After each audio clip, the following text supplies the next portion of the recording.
Evidence. Tonight, see what truly exists inside the world of the paranormal. Inside. Join the discussion and review some of the best paranormal evidence captures from a wide variety of experienced and up-and-coming investigators. See and hear what they capture, where they captured it, and how they captured it. Right now on Entity Voices Paranormal Evidence.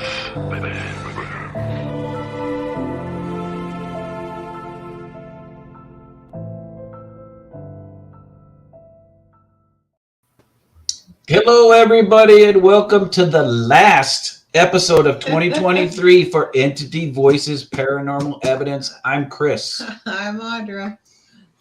I am Tony.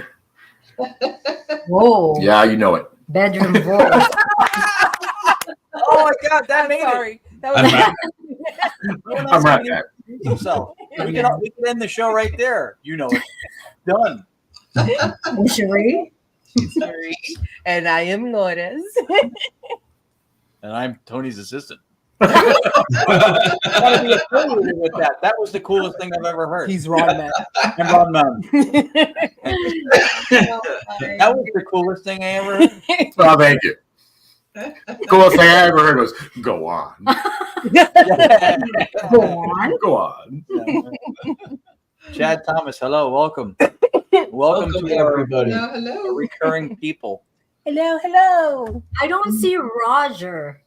Well, Roger had to work tonight. yeah, according to Karen, he was making people happy tonight. So he is okay.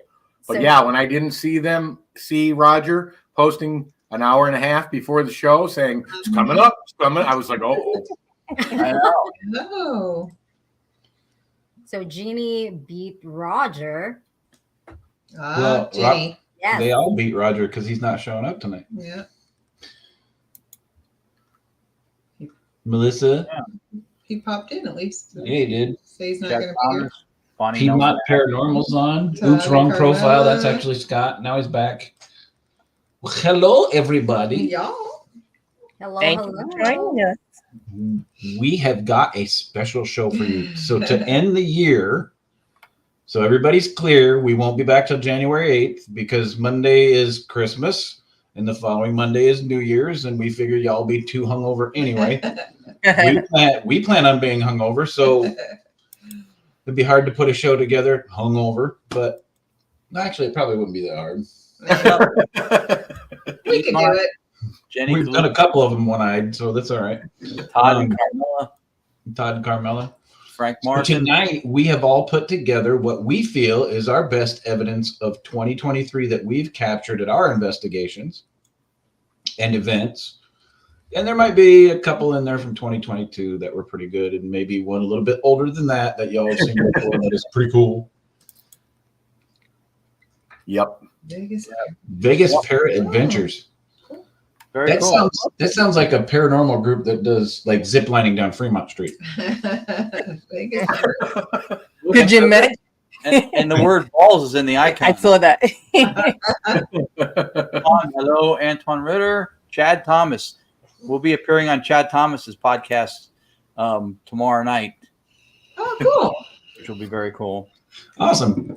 We'll plug it at the end. We'll give the name and let everybody know. Shameless plug. Shameless plug. That's all right. Start that early. We started early and we can do it all show long. It's our show. We can do what we want. There's So Ron. we've got 2024 will be year number 4. Yeah. Well, at least 4. 4. I think. Because we started. so. When I was looking through the clips, though, I thought I saw something from 4. Maybe not. Maybe it was 3. Hey, you guys were at it before you drafted us two chuckleheads onto this. Yeah, I think we started in March of 2020. I think so. Forget about it. It had to be because then July is Forget how you doing. Okay. Yeah, that sounds about right. Mhm. Yeah, Yeah. that sounds about right. it's almost 4 years. Yes. Yeah, we're coming up wow. on 4. Yeah. Wow. I know, right? Hard to believe. Wow. Yeah. Words of bullshit. We started on Wednesday nights. Right. Moved to Thursdays and the Move to Mondays. Thursdays and then the Mondays. Yeah. So 52 weeks a year. So 52 shows minus a couple of holidays. So let's say 50. Means we've done 200 shows. Coming up on 200 shows. Wow. Yeah, it's in that ballpark. So let us apologize in advance. You're right. We're so sorry. That explains the big paychecks we get.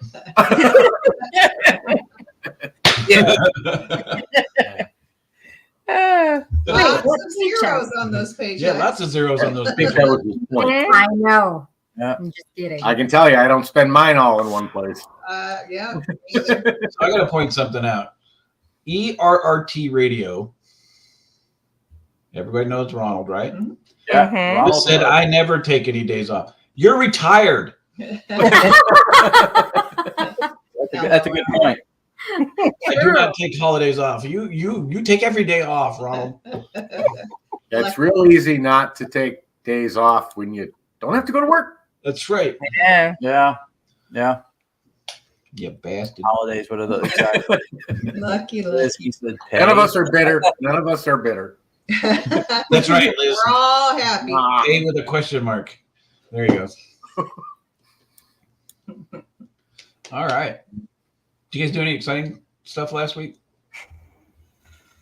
What's it? Oh, we. My son was with us last weekend, which was awesome. We went and see him in a school music concert, playing the vibraphone, which was really cool. And I took him for a driving permit test the next day. And we watched a movie with him. You know what we watched with my son? And he's not, I mean, he's been on 2 investigations. This is not his thing. But we watched White Noise with Michael Keaton. Nice. Oh my God. That Oh, is I love It's a that good movie. movie. And if you know anything about the paranormal, there's a lot of things in there that made really good sense. Yes. And now with what we do with Staticom, I'm like, interesting. You did Yeah, a movie last night, Saturday too, with Dylan. Oh yeah, Dylan took me to go see the 1988 version of Die Hard, which was really cool to see in the theater. But Oh, It's not a Christmas movie. I guess it is. Sorry. Just because it takes place at Christmas doesn't mean it's a flipping Christmas movie. And guess what? Dylan paid for the he did. date. He date. Date one Yeah. date. So I gotta tell the story. So he's like, I got the tickets, I got you covered. I'm like, that's really cool, Dylan. Then we went up and to get popcorn and soda. I mean, it's like $25, $30 for. Yeah. So I said, you got the tickets. Let me get the drinks and popcorn. So he's like, oh, okay. So we're up at the register and I said, I want a large popcorn, 2 large sodas. And I'm thinking, okay, $25, $30. I'm expecting it. Some girl walks up, says, hi, Dylan, punches in a couple of numbers. I paid $9. wow. I want to know what Dylan's giving her to get the discount. 1980 movie. I don't know what year. I got 2 It words. wasn't for the movie, though. They don't reduce the charge for the popcorn or the drinks. She did something, but it was pretty. Yeah. He gave her the smile. I was like father, like son. For anybody that doesn't know how the movie theater works, the amount of money that they have to pay to the production companies, the percentage off the ticket sales that they do, they make tiny, itty little bits off the movie tickets. It's the concession stands where they make all their money. Think about the popcorn. I mean, I what is it, $12, $14 for a large popcorn? I don't even remember. But if you think about how many pop kernels are in there, and you divide that, it's like 2 cents a piece of popcorn. Oh, yeah. It's ridiculous. Yeah. Yeah. Seriously. I just saw Todd. Yeah, put that back up. Sure. Oh, yeah. Yeah. Ron and Lourdes have been running ones. Cherie and I ran a couple. We have more coming because I'm testing some other stuff. So yeah, if you ever see Ron and Lourdes go live with Staticom or us go live with it, check it out because there's some cool things in there. Yeah, Awesome. I caught some of Tony's, and it was good. I just sit back listening and going, I should be taking notes on how much stuff I'm hearing. And we want to hear we want to know what you guys hear too. So, Right. Yeah. Right. Exactly. Yeah, it was interesting. Rachel Ashman, who's one of the people who runs Festival of the Unexplained in the UK, tuned in. Oh, And nice. it said Rachel was among us, and it said her name and stuff like that. It was really crazy. wow. I do. Who breaks down the cost of the kernels? Y'all don't know Tony very well. Right. That's funny. Is everybody ready for Christmas? Holidays? No, Good? I'm not. No. Not at all. We're not even No. close. I don't think. Oh my God, we gotta do some shopping. I would be ready for Christmas, We haven't but done any Amazon shopping. doing worse than the postal service this year. Yeah. I ordered one of Audra's presents on the 3rd, and it's not scheduled to deliver till Friday. Wow.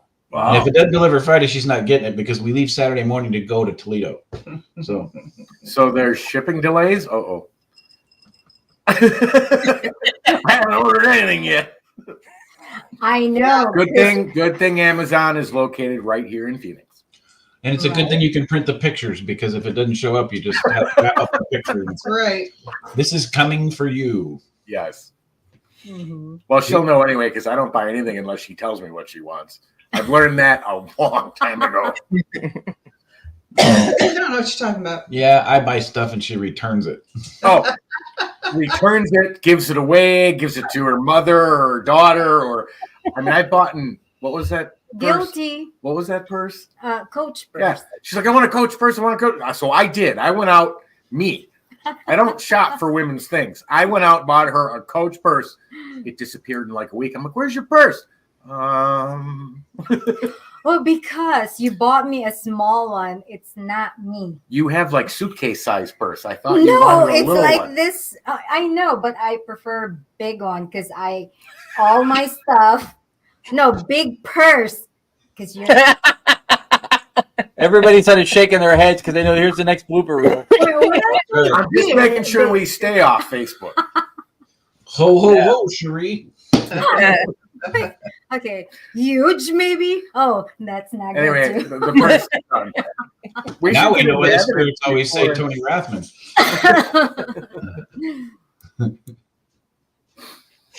We looked at Christmas lights, so we were looking for the Date spirit night. of Christmas. Went out for steak dinner and Mhm. Nice. Very cool. Christmas lights. It's fun. Very nice. I'm done with all my shopping. My once a year Presents steak. mailed, Yeah. Oh my God, wrapped, you're so good. See? done.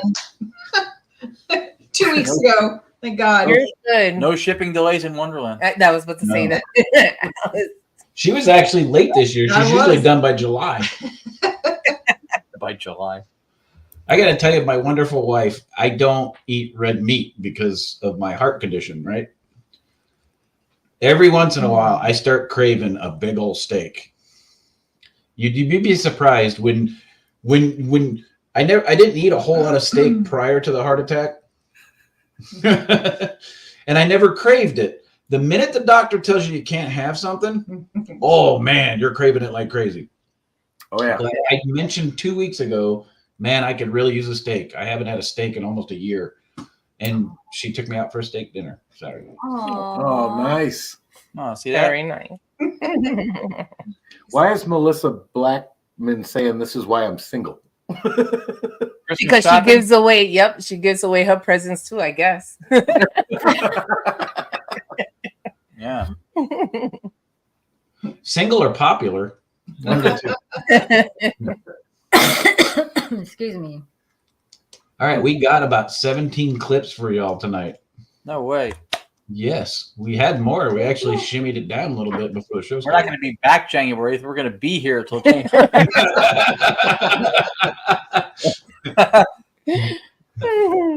That's funny. Bickering with love. Right, Yeah. we always bicker with love. Oh, yeah. Always. Audra starts throwing sharp things at me, and then I stop. I would never do that. Daggers, maybe, Yeah. out of the eyes. Exactly.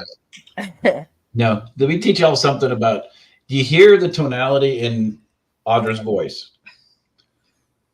When Audra yells, I laugh. She's not one of those people that the yell sounds mean. When she yells, her voice goes up in pitch. So when she would yell at her kids when they were younger, when she would yell at the dog, I would just start laughing. And she'd like, what? I said, you're mad, but you don't sound mean at all. It's hilarious. Real hilarious. It's funny. Not this one. When she's mad, you know it. The neighbors know it.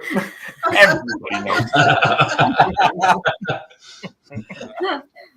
My face changed too. Like It's more Japanese. yeah. The samurai comes out. Bring up the samurai. The ninja nice stuff coming out. Yeah. Funny.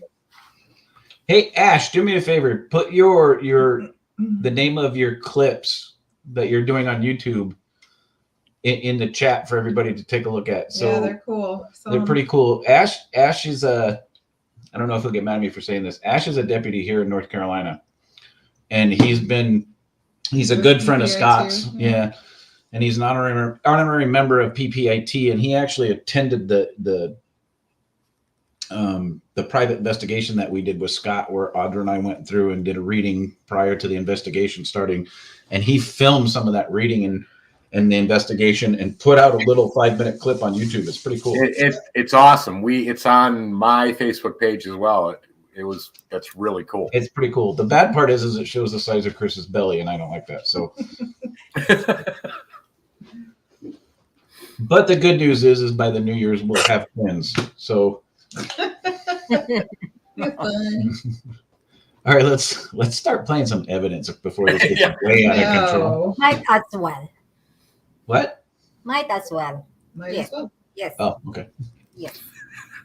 Thought I did something wrong. And not yet. And let me tell y'all, when Cherie starts yelling, she is not discriminate at all. No, No. there is no filter. I don't discriminate. There is no filter. Not at all. I love everyone. There is no consciousness. No. There's no No empathy. No empathy. no nothing. The nicest person here, Yeah. right? Jekyll and Hyde. Agree. I'll never forget the Montgomery house. Audra, Lourdes, and I were in one room doing an EVP session. And who were you in the other room with?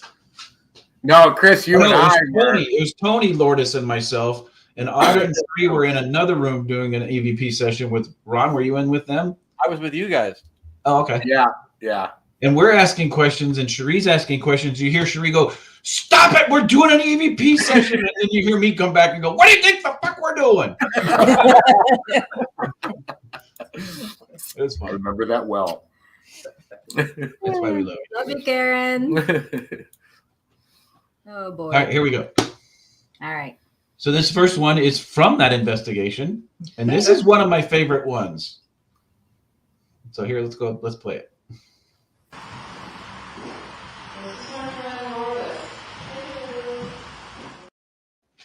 Yeah.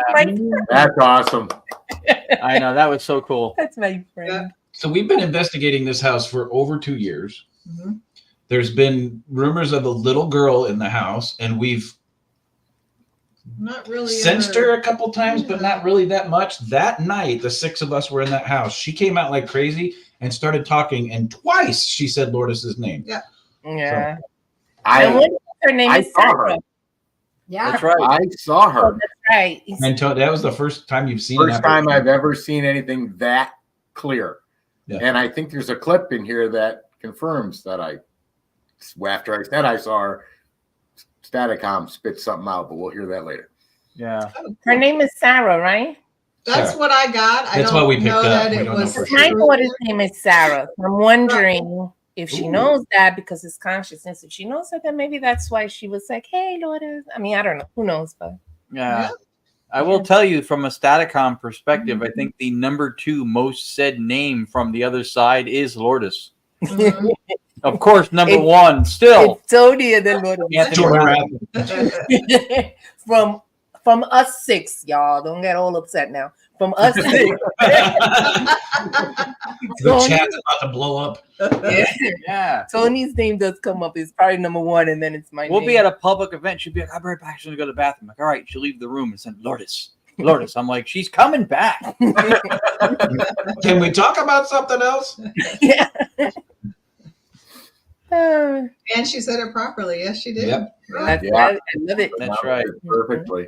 That was I submitted a clip from that location also today. That was, and we've all done some really cool. I know for us, 2023, we did some really awesome locations, places we hadn't been before, well-known locations, and that weekend at the Montgomery House when we were all together was probably still our highlight for the year, for the location and for the fact that we all got to get together and stay with you guys at your house. But that house was amazing that night. Yeah, it really was. That house is amazing, period. I know, but just and the funny thing is when we first introduced the idea, there you go. Thank you, Ash. perfect. When we first introduced the idea to the Montgomery County Historical Society, they're like, they just led a normal life. There was no murders here or anything. What would make it haunted?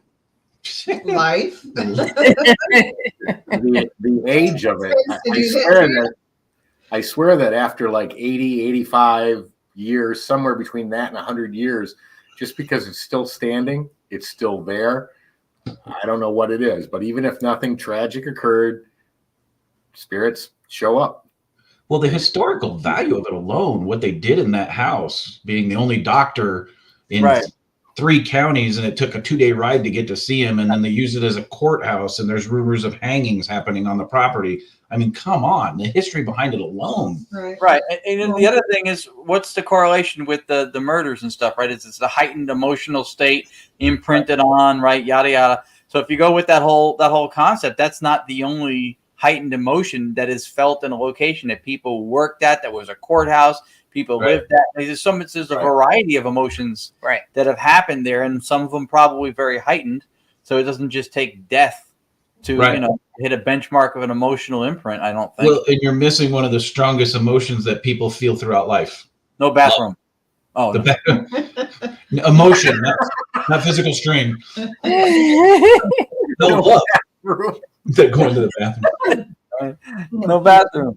Hey, when you're on one of these back roads in North Carolina and you got to go to the bathroom and there isn't a gas station in sight, you get some emotions. Crying on the inside. No, I'm talking love. Mrs. Montgomery, that was the land was given to her by her father. The lady never left a 5-mile radius her entire life. Wow. Her love, that land. She that loved area. that was her. That's where she grew up. That's where she was born. She was raised. She lived her entire life, and then she died. I mean, hell, they had her wake in the house, and she's buried a quarter mile down the road. I was gonna say, it's in the cemetery that she's buried, like right up the road. Yeah, it's like a mile up the road. And there you go. Piedmont just said the same thing. Mr. Scott Reddick. There you go, Scott. And I can tell you one thing that we've learned about the South: people are passionate about their property. True. Passionate. There's generations upon generations still sitting on the same land. Our dog sitter for next week, or for the end of this week, that we're leaving the property that she lives on has been in her family for what, 5 generations? She said. Yeah, it was 3 to 5. I know there was like 40 acres still within that family. There's different houses on it still. Her parents live right next door. Her brother lives down the road, and it's all been connected through 3 to 5 generations of family here. So I'm going to get a vacation house right down the street for the same reason. Summer home. See if you can buy a property in between just to split them up a little bit. All right. So the next piece we got is bocce. Oh, I know where that one comes from. All right. Here we go.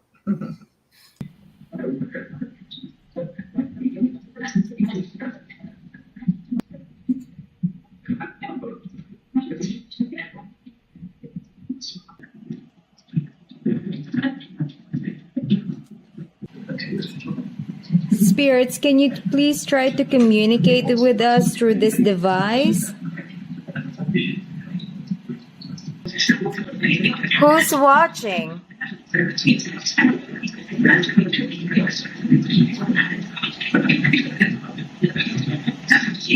Bachi. That was clear. Do you want us to do the rumbling?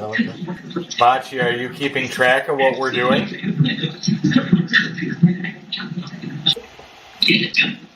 Marcello, can you see us? Yes. Thank you.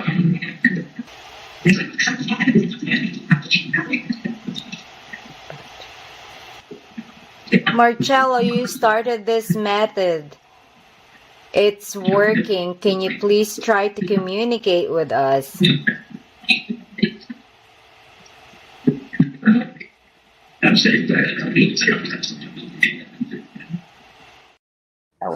That was so flippin' clear.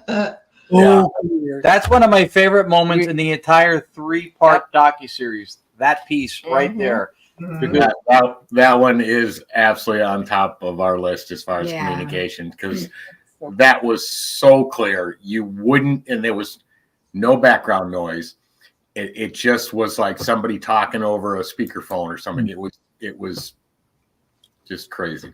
Yeah, Melissa, I agree. For us too, right? 6 years, give or take, of direct radio is, evolved into Staticom.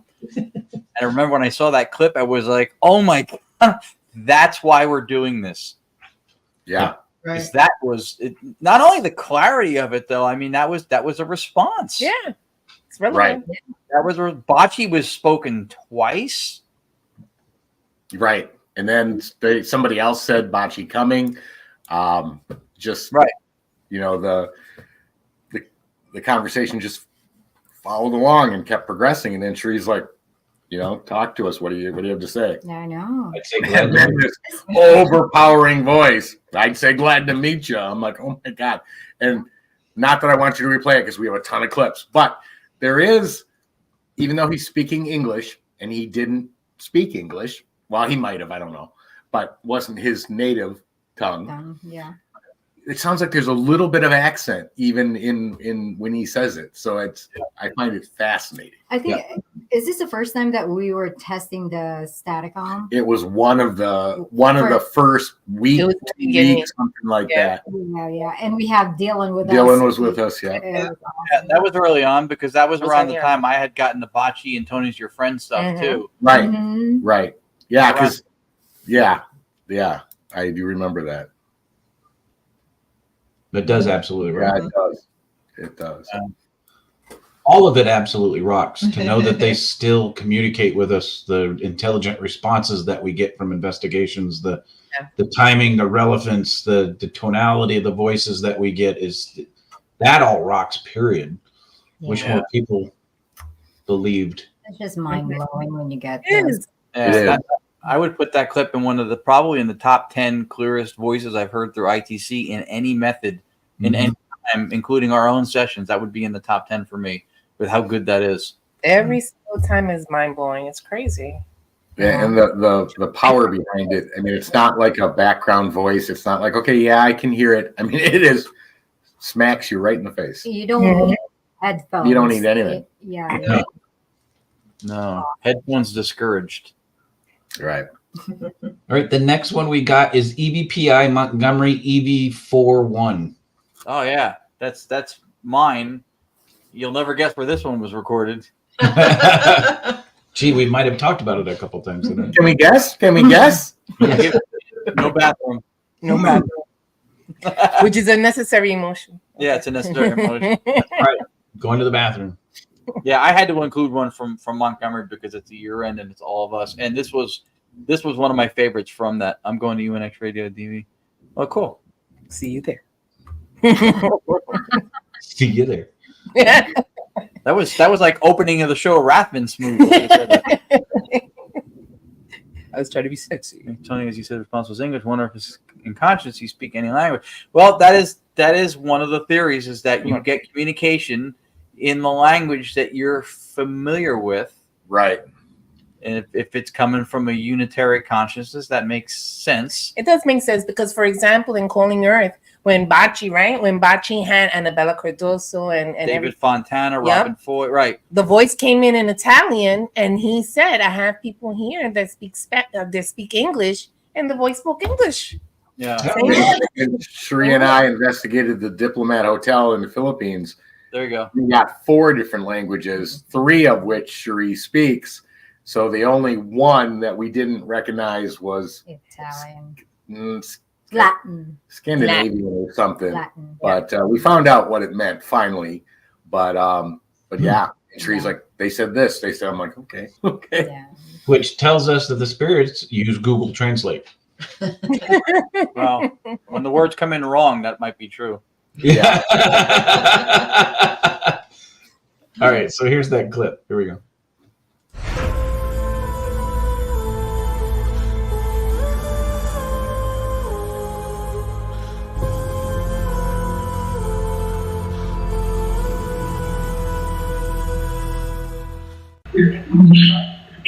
I could have sworn I just heard her say that means Yes. Let Mrs. Montgomery speak, please.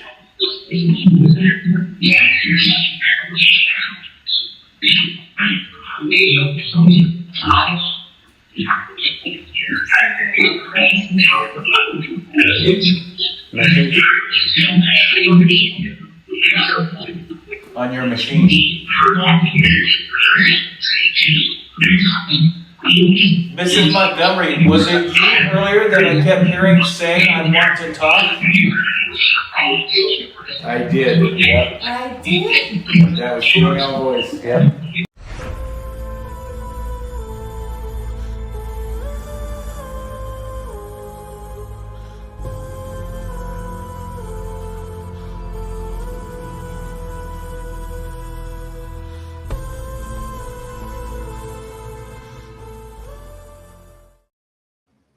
Nice. So awesome. I miss those days. So for the days. I know. I looked at Audra and I'm like, oh my God, that was 7 months ago already. Already? Oh, That's crazy. that is crazy. Yeah.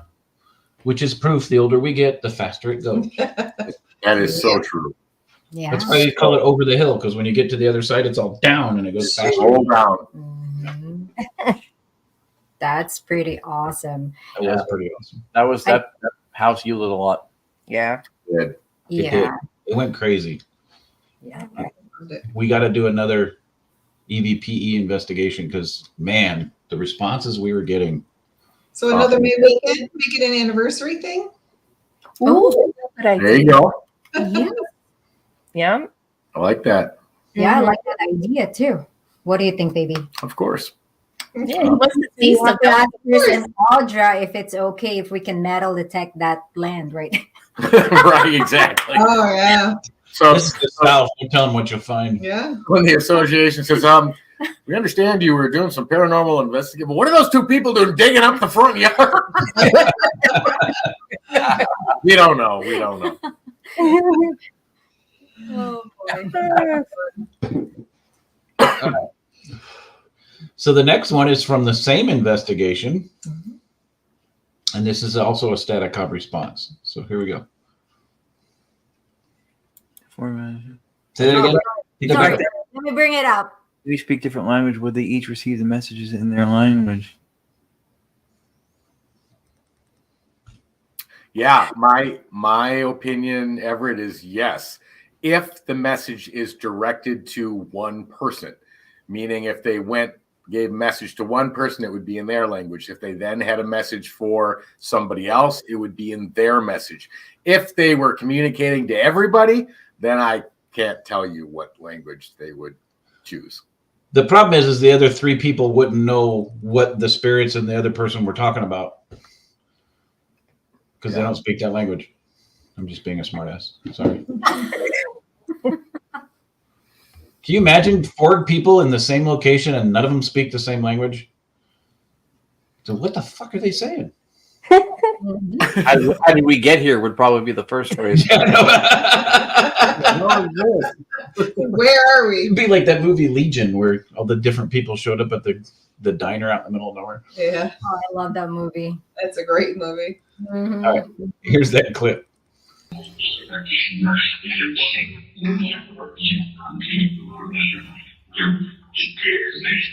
Seriously, I thought I heard. See something? What is Chris saying?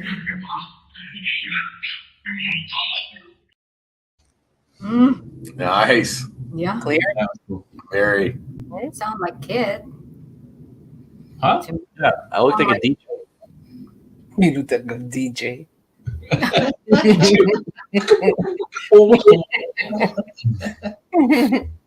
You look like a DJ. DJ Ron. DJ Ron in the house. Ron DMC. You're welcome. Ron DMC.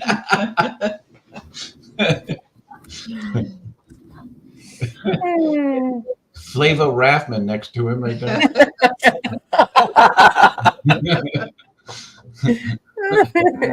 We're going up in flames tonight. We are. You tell it's the last episode of the year. Yeah. All right. Oh my goodness. So the next one is Not the Baby. This is the one from the Philippines, right? Yeah, this is the exact place I was talking about the multiple languages that we got. But yes, this is in the Diplomat Hotel. It was an old monk nun retreat house, big house, but there was a whole bunch of tragedy. The nuns and priests actually got beheaded by during World War II. By Headquarters of Yamashita. Yamashita took it over, killed all the priests and the nuns, and Sheree and I got a night to investigate it, and it was just crazy. But you'll see what I'm talking about when you see this clip. All right, so here we go.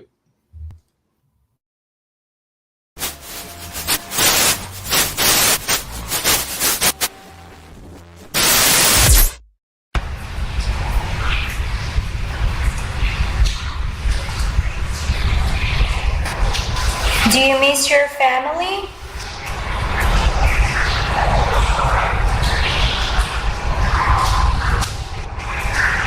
Do you need help?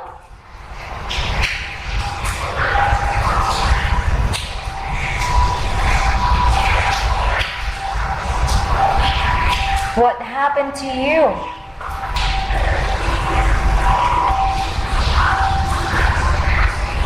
Are you trapped here in this building? Maybe. Hear it? Yeah. Crazy. That's a lot of EVPs. That is a lot of EVPs. Yeah. We could hear them speak with our own ears, so it was insane. Wow. Yeah.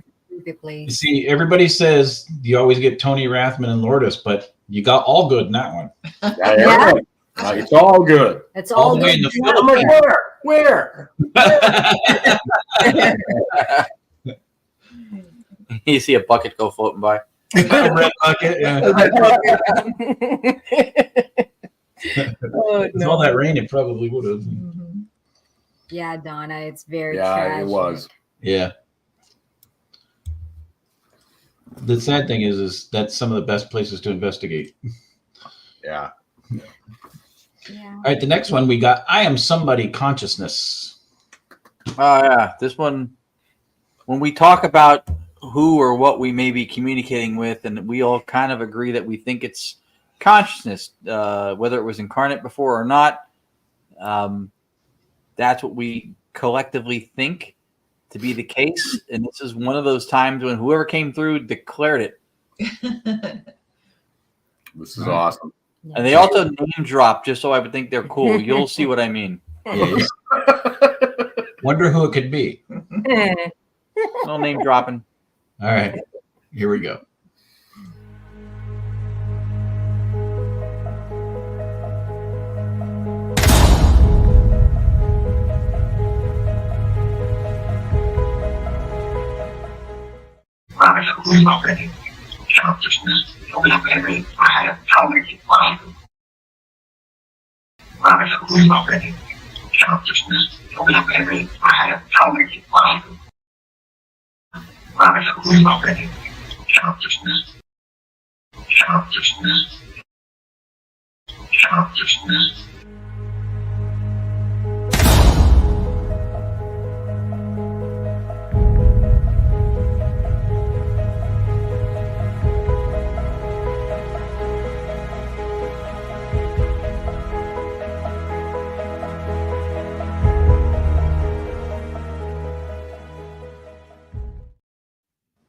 Wow. Okay, so what was so funny, Ron and Lourdes? Oh, you know, in the beginning when the Staticom logo goes boom, with like that. A lot of times when we play those clips, I go like that to her right at that moment, and it jumped, and we did it during the clip. It was funny. So I know some of you have known this before, but Tony and I have control of we can control the show. So Right. if I'm playing the clips and you see Cherie clicking, Cherie's the one that's popping up your comments.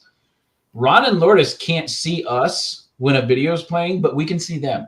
Yep. Yeah. And that's where some of those bloopers came from, actually. So. Yes. Yeah. I knew you could see it, so I wasn't if you could see her react. But I do that to her all the time. With that old boom, and then she's like,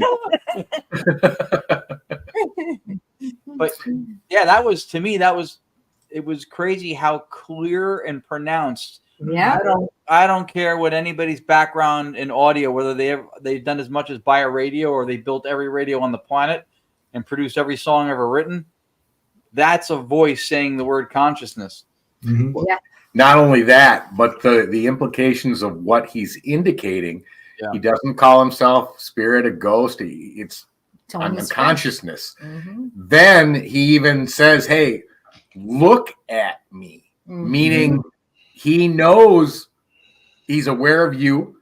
He thinks you can be aware of him, whether he knows or not. You can see him or not. I don't know. But he literally says, "Look at me," as an indication, like I exist. I'm consciousness. Right. I'm thought. I'm a reality. And then, of course, he, name dropped. Name drop. Let's throw a creepy factor into this. When you have a spirit come through that clearly, saying, "I am Tony's friend. I am consciousness. I am somebody. Look at me." Yeah. He's in the fucking room with you. Yeah. Yeah. Could be. And it doesn't happen anywhere else. I don't go to a restaurant and have somebody come up and take my check and go, "I am customer." I am friend. Look at me. Look at me. Doesn't happen. Yeah. It's because when we receive those, you see me looking around to see if I can see them, but I never do. Again, there's no radio on this one. Right. Those Just voices clarify, shouldn't even be there. Radio. Should not be there. That's true. And I actually, what Tony brought up was really, really, really important. And I'm glad he did, was he said the identification part of it. He said, "I am consciousness," which is interesting because when you know how people say we're not physical beings having a spiritual experience, we're spiritual beings having a human or a physical experience. Right. If you think about it, what Tony just pointed out is huge because we never say, "I am a body." We say, "I have a body." Right. So our identity is not our physical, even inherent in the language. I don't care what your belief system of ghost is. That's what people say. Correct. They don't. I don't care if they're an atheist and they're materialist. They don't look at a woman and go, "Wow, she has a nice body." They go, "She has a nice body." Correct. So the identity is not synonymous with the physical. Right. You are spot on with that determination because you're right. Nobody says I am a body. It's I have a body. And I know lately, the last couple of years, I've been saying, "Hey, I need a new body." But you have to throw that one. Yeah, my knees crack like glow sticks when I get up. My back locks up. I can't move half the night. But other than that, shit, I have to get up so slow. I don't even get my knees can't crack because I'm moving so slow. I went metal detecting on Saturday. My legs hurt so bad last night when I went to bed. Cherie rubbed them. Thank you very much. I drove to work. I literally had to grab the roof of the car and pry myself out because my legs did not want to stand up. But think about it, though. There's a significant factor to that statement. I have a body. There is no thought process in that statement. Ron has half a body.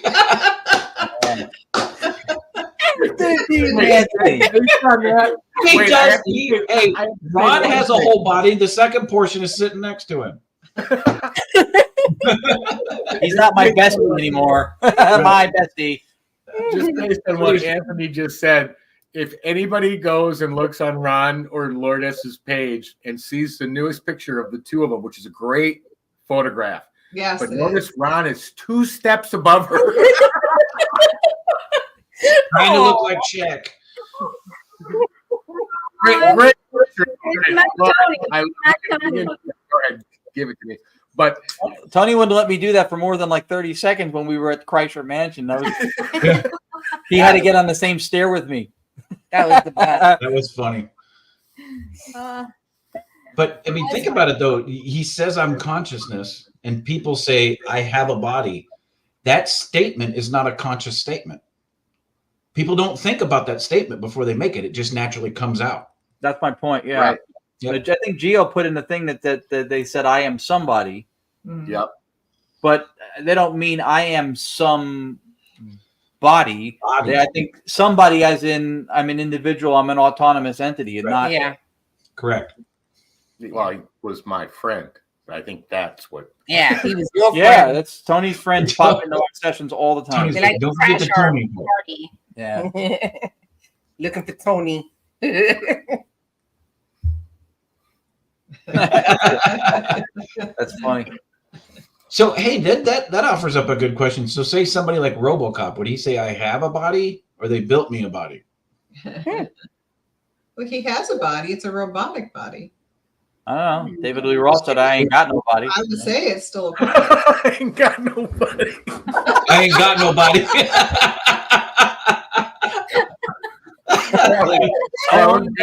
Lourdes is gonna pee.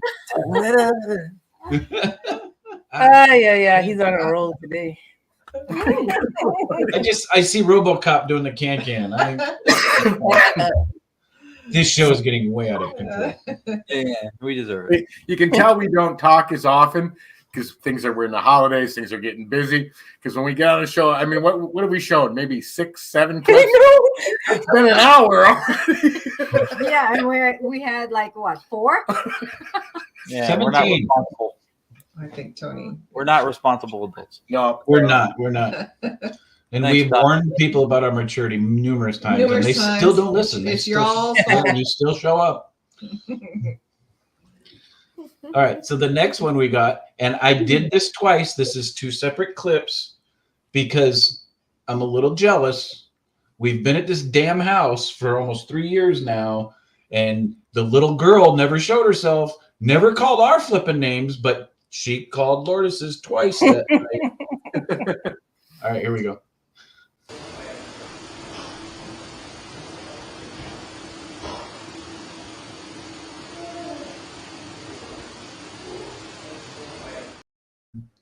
That's awesome. That's so cool. Here's the best part. The first one was Audra introducing Lourdes, and she said, "Hey, Lourdes." Yep. That one, we were all outside. The house was completely empty. It was like she was looking for Lourdes. That's right. Oh, so sweet. Her voice. What do you call What do you call nose? Everett, nobody knows. Ah, look at that. He thought he pulled a quick one on you. Yeah. I'll He's take probably like, damn. Nobody knows. Nobody knows. Nobody knows. Tony's like, I'll take biological riddles for 300. Right? She sounds so adorable. So She was, and she loved Lourdes. Yep. To the point where we go outside and she's still looking for her. And that was loud and clear too. Yeah. Yeah. That's super clear. And you can tell it is the same voice from the other one. It sounds very Yeah. right. Very simple. Yep. Yeah. That's awesome. Chris does know everything. That's right. Christoph. We doing dad jokes now. Almost, Scott. We're working towards it. Well, apparently Everett is.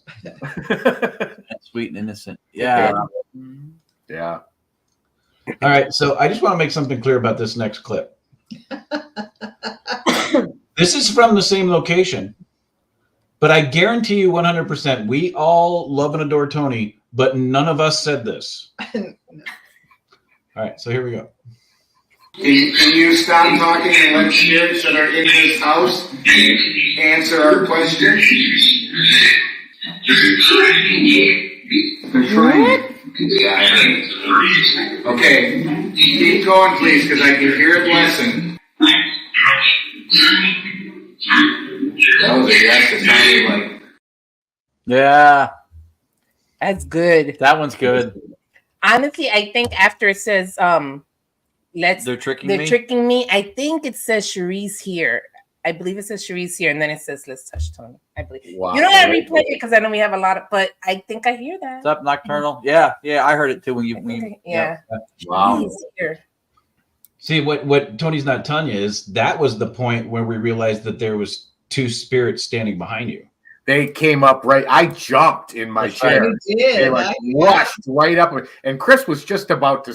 You said something like, "What's going on in that room?" or "What's in that room?" or something like that just before, and then and I like just panicked because I could feel it just rush up on me, and so yeah, that was right before they had just said, "Let's touch Tony."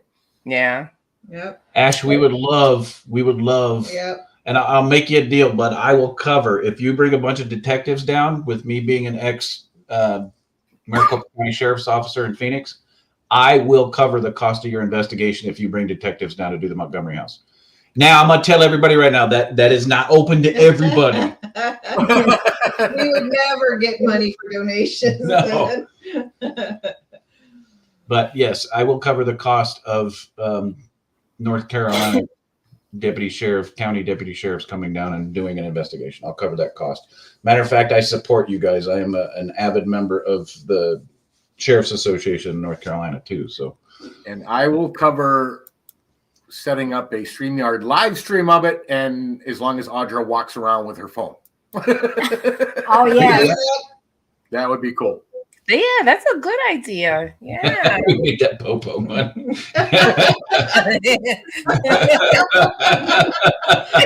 Leia. I know. That's funny. Popo money. Popo money. That's funny. Ash is a good dude, you guys. Yeah, he is. Wish you guys could have met him. Next time you guys come down, we'll have to make sure that you guys meet PPIT and Ash. They're good people. Yeah. That would be good. All right. The next one we got the Ties Staticom V2. So this one was a restaurant 25-30 minutes from here. My father's band, guys he's known for years. The bass player is 92. Yeah. They play a lot of local gigs. They had played this place. She got some feelings something was going on. She had a conversation with a waitress, Bam Zoom Bing. We talked to this other group, Paranormal Peaches, right? Yeah. They two of them are near there. The one sets up an investigation for the two of them and the two of us. We go in. It's two parts to the clip. The first part is the part that blew us away because it names the subdivision of the town. And we, for that power of suggestion thing, we never even knew that subdivision of the town existed. Right, because it's called Little Falls, right? It's Little Falls. We knew Little Falls. Yeah, so you'll hear somebody ask a question about where they live, and then right away the owner who was there at the time says the name of this town, and then it comes through twice. But the second time, it's like a person yelling it, and it came out of the speaker, and we were all like, we all heard it, but they knew what it was. Right, because I heard the Signac. I did. But since I didn't know the name of the town, I thought it was noise. So when they all react, I'm like, what did you hear? And when they say it, I was like, yeah, I did hear that. I heard it. But yeah. This is a good one. That's cool. That's a good one.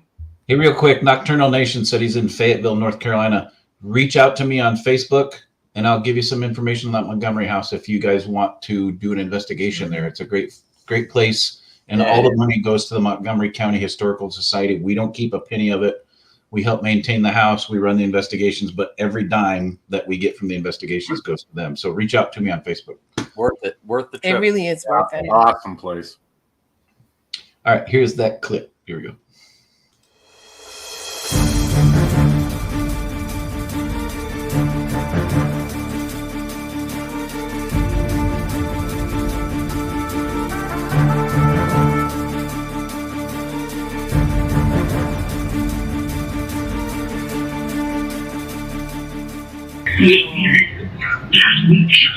You want to go home?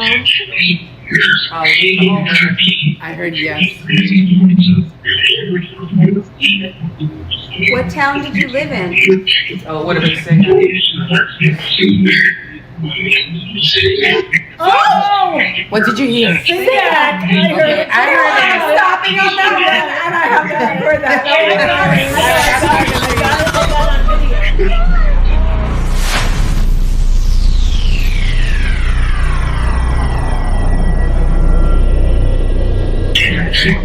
video. And when we were upstairs, we heard a banging. Do you know who might have banged or hit into something? Chair. Did you hear the chair? Yeah, I heard the chair. They bumped into the chair. To get your attention. I heard it. I totally heard it. I didn't hear it, but I totally heard it.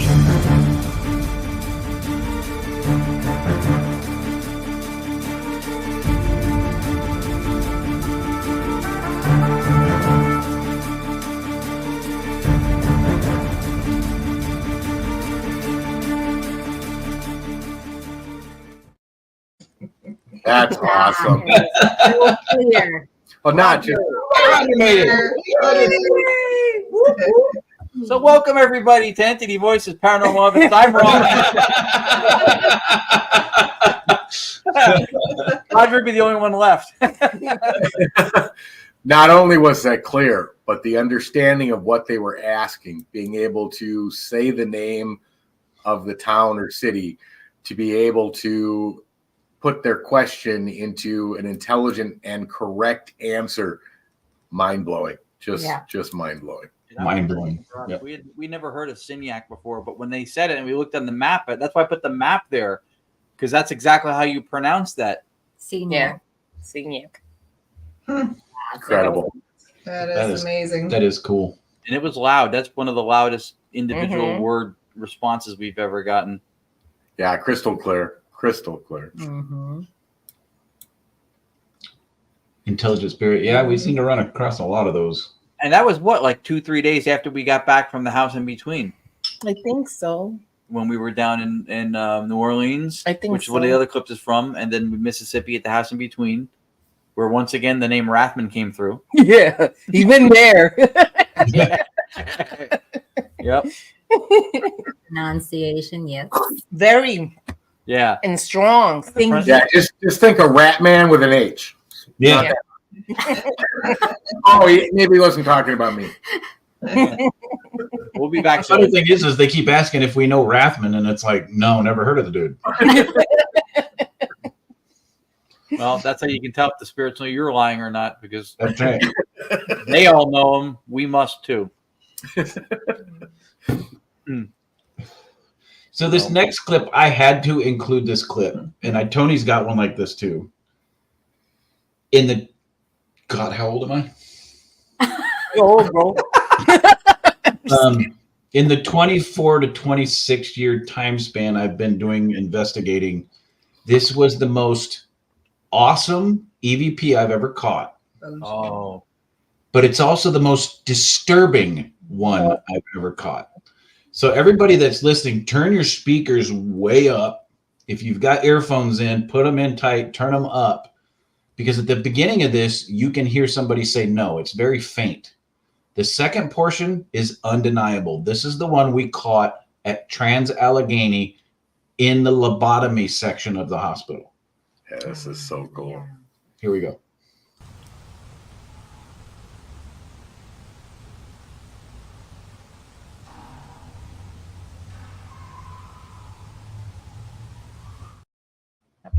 It's just sends chills. Yeah, I know. It's like I love it, but it still breaks my heart at the same time. It's like, oh. Yeah. Yeah, you know, because you can hear the emotion, you can hear the fear, you can hear the pain, you can just imagine everything, and it's that good. This is where familiarity and integrity of the person investigating comes into play, because if that was a person at a far end of the asylum building that screamed somebody was messing around, Chris would have ran his ass down there and found out. And that would not have been an evidence clip he would have shown anybody. Right. The guy. So you know they would have that wasn't a around person with the red bucket in their head. Yeah. Red bucket up their ass is what they'd have gotten. Those buckets are big. Melissa. Yeah, that one is crazy. That one, there was nobody in the lobotomy section at that time when that was captured. Wow. And really, really fast. I could probably explain the whole history, but really, really fast.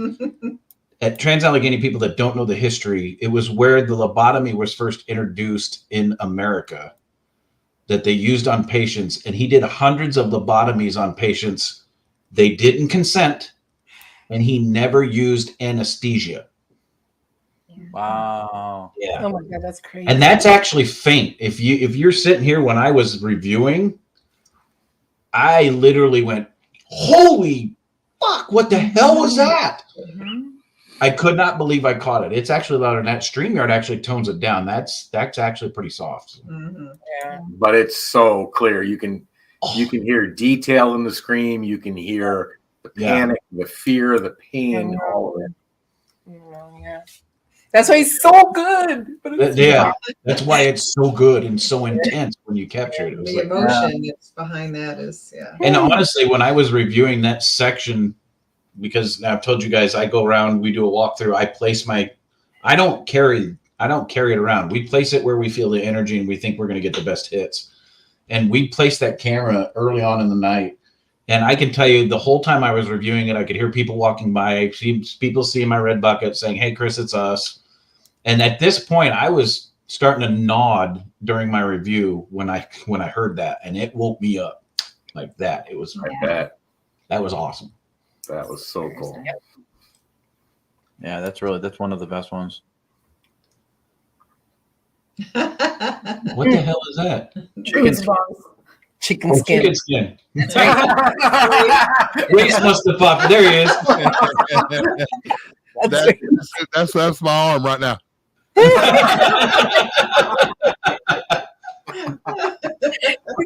He's funny. I knew when I saw it. I knew what that was when I saw it. That's funny. Yeah, that was great. Yeah. That was great.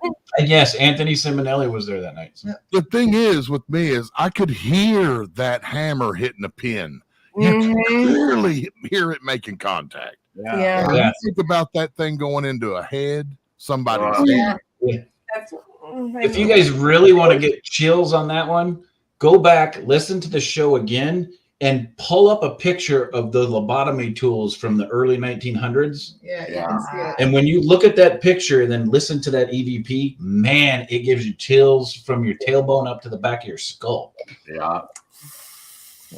That was awesome. That was amazing. Just I love that EVP. Yeah, that's really I love and hate that EVP all at the same time. Yeah. All right. The next one was a Staticom one at the Montgomery house.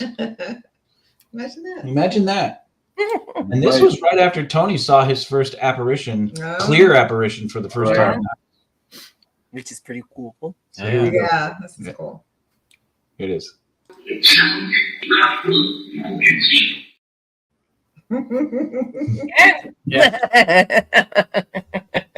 Very famous. No, but I mean, the fact that when I saw her first on the stairs and then second time she poked her head, we were outside, she poked her head like this to the window. Chris said to me, you seeing something? Like, she just poked her head. He's like, exactly. And I'm like, I've never seen that before. And then later that evening, that came through Staticom. Yeah. Welcome to my world.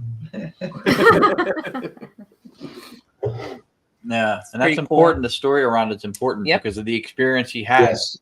Is the context, I think, for that. Context. You can see he's a human being. He's not blind. I don't think it was an observation of his biological capabilities. I think they meant, correct. Voyance. So he can maybe not clairvoyance, but he can see. He saw. He saw. Yeah. I saw. He had a metaphysical experience. Yeah. Correct. Because I mean, I was going up and down the steps, so clearly I could see. But thank God, or we'd have been picking him up. Doing a tuck and roll. I don't know if those 1830 floors could have handled you falling down the stairs that many times. Probably not. Neither could have I. Yeah. We would have both been hurt. Don't hurt the house, Tony. Okay, don't hurt the I know.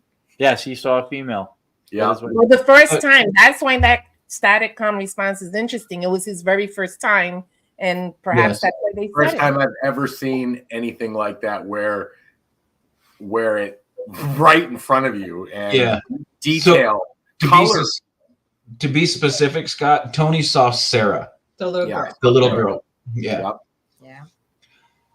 So Scott sends me some of the evidence that he as he reviews. They've got a thermal hit. Yeah. From the courtroom. I don't want to spoil it, but from the courtroom into the kitchen area, they've got a thermal hit that is wow. Cool. It is wow. I can't wait to have them on the next show. That's they get good the next time they're on. It's cool.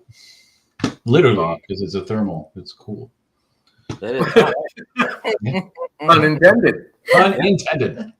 Well, we've reached Go ahead, Ron. You know, Scott's question. We've reached the dad jokes now. Yes, we have. Yes. Everett started it. It's Everett's fault. Blame it on Everett. So this next one is a new one. You've never seen this before, but I wanted to make sure I played this. Pumpkin, how is he? So my son's cat passed away almost 2 weeks ago. He was good up until a couple weeks before Tony broke his parrot, Sherry. You got to give it up to Anthony. He always comes up with it. You do. So the cat passed away almost 2 weeks ago. His name was Pumpkin, P-U-N-K, and because my son was little, he couldn't say pumpkin, and he wanted to name him that because he was an orange tabby. 3 days maybe before he passed, we were doing a Staticom session. And I took him and I put him on my lap to comfort him, and I was comforting him, and we were doing Staticom. And he was on medicine. We were hoping he was going to bounce back, and he did temporarily. So we had a little bit of hope. Yeah, we did. And this was not even 30 seconds maybe into a Staticom session, and a voice came through and asked how the cat was, and we were like, we both looked at each other. We were like, "Oh, how is he?" Wow. So you'll hear it, and you'll see his little cuteness in there. Okay. All right. So here we go.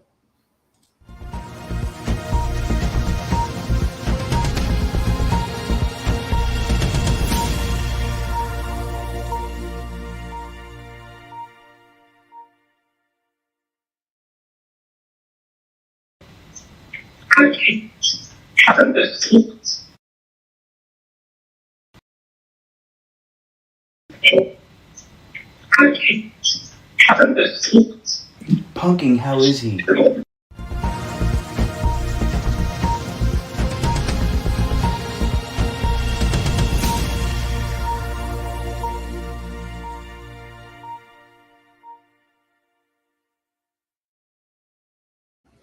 Okay. First of all, not only we were talking about clarity, super, unbelievably clear, but pronunciation. That did not say pumpkin. Yeah. Right. It said pumpkin. Yeah. Clear as can be. Just the intelligence that shows. The question alone, hearing that out of nowhere when the cat's not doing the best and it's in your lap, just the intelligence of consciousness that shows, and the correct pronunciation of the cat's name, mind-blowing to me. Just mind-blowing. What you're missing, the most important part of that is the emotion, the concern, the empathy. Correct. It wasn't just the intelligence, the pronunciation, the relevance. It was the concern and the empathy of the question was amazing. There's emotion in that statement. Which is huge. No, you guys nailed. I mean, we miss him obviously very much. What Tony said was the thing that jumped out at me the most. The emotion part also, and to speak to Ash's question real fast, the concept or the idea that's pretty much imbued with fear of doing this stuff, I think is more of an American ghost hunting concept that that you're opening up portals to hell and dark demonic things are going to reorganize your silverware and make matching sheets not match and all that kind of whatever they do. And I think it's in European ITC, which is where Staticom before DRV is derived from, is more of a stations or ports of call for communication, interdimensional. It's not. It doesn't have the religious implications or tie-ins 100%. That's all it is. You're either talking to to the angels or demons and all that kind of stuff. So for research purposes, to do DRV when we started, and then obviously Tony's been doing the same thing with Ghost Boxes, and then with Direct Radio Voice, and then Staticom. In order to do regular sessions and log data to experiment with different things to improve it, which we've collectively done, you either got to rent a space that you can get to, or you got to use your home studio space. And in Europe, Dr. Annabelle Cardoso, who mentored me and has influenced all of us with the Staticom stuff, she's been doing them in her little studio space in her house for years. So I think it's an American-born ghost hunting. I don't want to say fallacy. I'm not going to say there is no possibility of something going sideways, but I don't. I think I used to be hesitant when I first started doing spirit boxes when I was starting out in the paranormal. I was afraid to even turn them on because something might come through. And now I turn them on going, something might come through. I mean, I completely agree with Ron. Yeah. Sheree and I have been doing it at home for probably 12, 13 years. Even when we were starting. Right. Even with, way back with spirit boxes, and never had anything I would consider even a concern or a major concern. I mean, it's amazing to me how complimentary, how understanding, and how communicative what you're communicating with, and which we now believe is consciousness, but disembodied consciousness. But, I've never had anything come through and just start ripping negativity. I don't think ever. Well, no, I don't want to say ever. When we were at that woman's house in Vegas, that was insane. Right. But never had a problem doing it at home. Never had any concerns. I guess if we were those type of people that were antagonizing or trying to thrill seek, and we were doing that, and we were that type of people, perhaps we shouldn't do it at home, because all you're gonna do is you're gonna bring in negativity, and you don't want that in your home. But we don't do that. We are just simply trying to communicate with consciousness. And just like radio frequencies and signals are around us, the voices are all around us all the time. Just because we get voices doesn't mean that it's haunted. Right. Yeah. No. And Ash, not a problem. We these are the kind of questions we like to answer, because there's a lot of, and I've been on a huge tip with this lately with axioms, these things that are accepted beliefs in the paranormal field. Handed down like traditions, like turkey on Thanksgiving. Nobody questions the origin story. Why is it believed? And what practice is shown? And that's one of those things. So we haven't found it to be a negative thing either. And what Lord has said is spot on. Like we will not at home or anywhere on the strength of anomalous voices deem a location to be haunted, because we can get them anywhere. Right. And between the six of us, we've shown that in a variety of locations. So, and your home is your home, and that's your rules and your comfort zone. And if it doesn't feel comfortable you to do it there, don't. Yeah. Right. But if you do it and it's for research purposes, like what we started doing, then it's kind of like you have to figure out a way to make it work, because you don't, where else are you going to do it that frequently? Exactly. And a lot of it has to do too with your intent and your energy and your mental state. If you're positive and you're looking for positive results, chances are you're going to get positive results. If you're angry, upset, bitter, and looking for drawing that, then you might get that. But like I said, we've never had a concern. Yeah, I think the scariest day. Go ahead. I'm sorry, I was going to say the scariest day part of it he's referring to, I think, is that there's a fear, and this is probably very cinematically born, that once you turn it on, oh my God, there's no off switch for this. How do I stop it? I think that's part of, you have a haunting, but we've not found it to be the case collectively in all of our stuff. And then, I didn't, just to answer his question, I'm sorry, Chris, it was someone's question. We didn't recognize that voice with Punk. I didn't recognize it. Oh. I was wondering who said Todd and Pumpkin's Carmela, of name. course. I was wondering, and it's a female, right? Was it female? It voice? sounds like it. Todd and Carmela are two of the most astute listeners we've had at any events we do. They're spot on. Does it sound like your mom? You think it could? I don't. You know what? Yeah. It could have been my mother, my grandmother, and I mean, I don't. I'd have to listen to it. I'm not sure if there's enough characteristically for me to identify it. But I think between what Chris and Tony said collectively about that happening at all, that was the part that wowed me. I'm sorry, I interrupted you, Chris. Yeah, you're okay. And me too. Ash, to add to your question a little bit, Audra and I do not do it at home. Not because we're worried about negativity coming through, because, I mean, in all the years that I've been investigating and Audra's been investigating with me, I mean, we've come across maybe one or two negative things that could have easily been cleansed out of the locations that we were in. So it wasn't like demonic like you see on TV in some of the shows. The reason we don't do it is I'm a very light sleeper. And on top of that, I'm a very light sleeper because of my arthritis. And with what we can pick up outside of Staticom, I can't imagine how much sleep I would lose on top of what I already lose if spirits are trying to communicate. We're not worried about negativity. We just don't want to be able to feel it sitting here. We want. I don't want to host that many people in my house. That's right. I hear you. Unless you like Coke and Doritos, yawn about it. The beverage, right? The beverage. But yeah, the beverage. You don't want orange powder and white powder. That's right. The beverage, since Ash is a detective in North Carolina. I'm just kidding.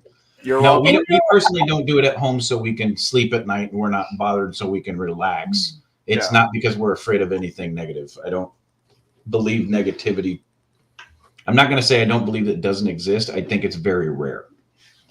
And since you're both very, very sensitive, that may be good because you're home. So if you're so sensitive, they'll find you easier. And then that's true. They may not want to go, not because they're bad, but just because like, come on, so, Yeah, I guess you'll have some ghost singing, I'm Henry the Eighth. I am. Henry the Eighth. I am.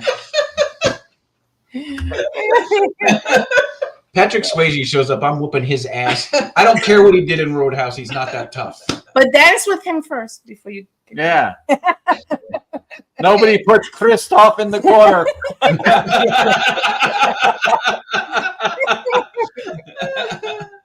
I sleep like a brick. Come on, let's I sleep for like you, Chris.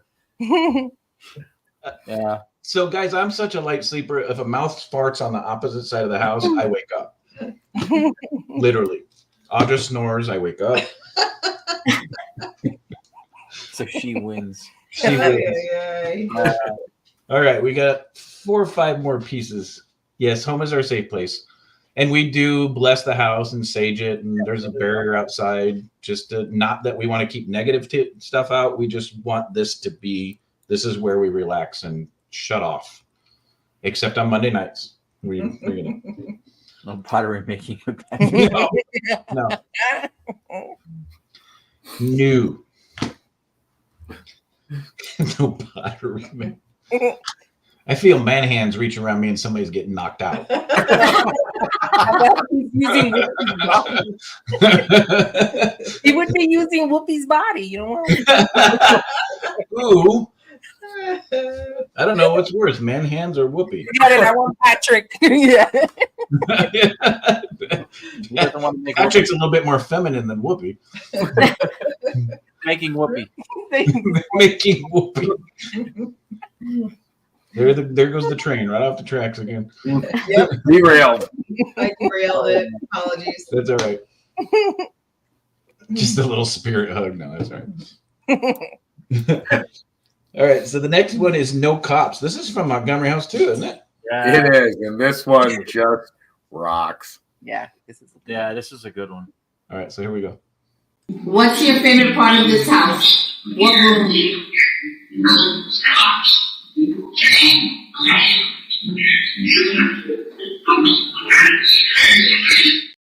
It's so clear. That's ridiculous. The problem is Ash wants to bring his friends down, and she just said no cops. Sorry. Damn it. Oh, No, bring them. See what you can get. Bring them down, Ash. yeah. Incredible response. And, you know, I was expecting them to pick a room because that's what you asked. What's your favorite part of the house? Right. But it, Yeah. you know, it wasn't the library, wasn't the dining room. It was house has safety, children can play, no cops. That I just think that is, it's just an answer I would have never even have thought of, but clearly that was their answer. That's what they liked about the house, and it makes perfect sense with how far out it was, where it was located, the amount of land. That's incredible. Yeah. No, Ash, there's not gonna be a problem with Mrs. Montgomery. She doesn't like everybody. The only person she liked was Everett. For some reason, she likes Everett a lot. Yeah, that answer had cohesion too. The whole message was on theme.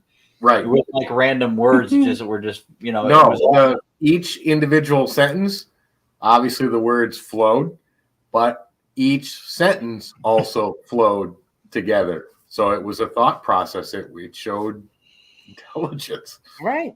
Yeah. Right. That's funny. Or the mean Italian said it. Yeah. That's right. That's funny. All right. So next one, NOLA silent man, no protection F. Oh yeah, no protection from evil. This is when we were down in New Orleans and we did like 4 locations in a couple nights with the New Orleans Paranormal Society. Yeah, 2 nights. And this was with Chris Talley. It was Jen and Chris Talley who run the tours down there. Very nice couple. Really cool locations they have. Yeah. And Chris was talking about, the context was, he was talking about a location and he had some kind of dark demonic thing he thought. He was looking to get rid of it. He had I guess they had confrontations in the location with whatever's there before. Were we in the in the coven or the? We were in the high priestess. In the little house behind that store. I know. It was with the 2 gentlemen? No. So then it was the high priestess. The high priestess one, yeah. Okay. And so he was talking about that location and that whole interaction with this dark thing. And then a voice said something and she told him that it says, hey, you know, silence, like whatever. And he goes, oh yeah, knows I'm coming. And he talked about his thing being blessed. So whatever is hearing us is talking to him about his protection and his plan. Yeah. And it also kind of comments on me because one of my recorders filled up and stopped recording. Oh, wow. All right. So here we go.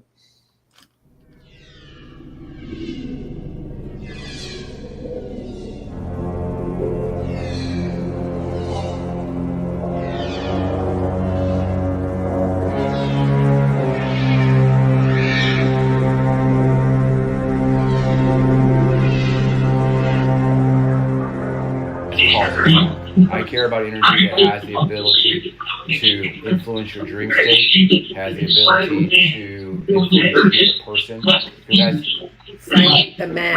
I heard silent the man. I'm just saying because you're talking about that. Yeah, I heard silent the man. I'm sorry. Go ahead. Oh, it knows I'm coming for it. It knows. It knows. That's why this stuff I'm wearing has all been blessed. And so What'd you hear? they are no protection. That's what you heard? Jesus Christ says something different. That's right. So let me look at a timestamp. Yeah, so you can see better. But yeah, I hear you. That one's at 37 minutes. Oh, and this one stopped recording because of the card's full. I have to empty the card in this one. So we've already been into one house in which an incubus attacked a woman. That's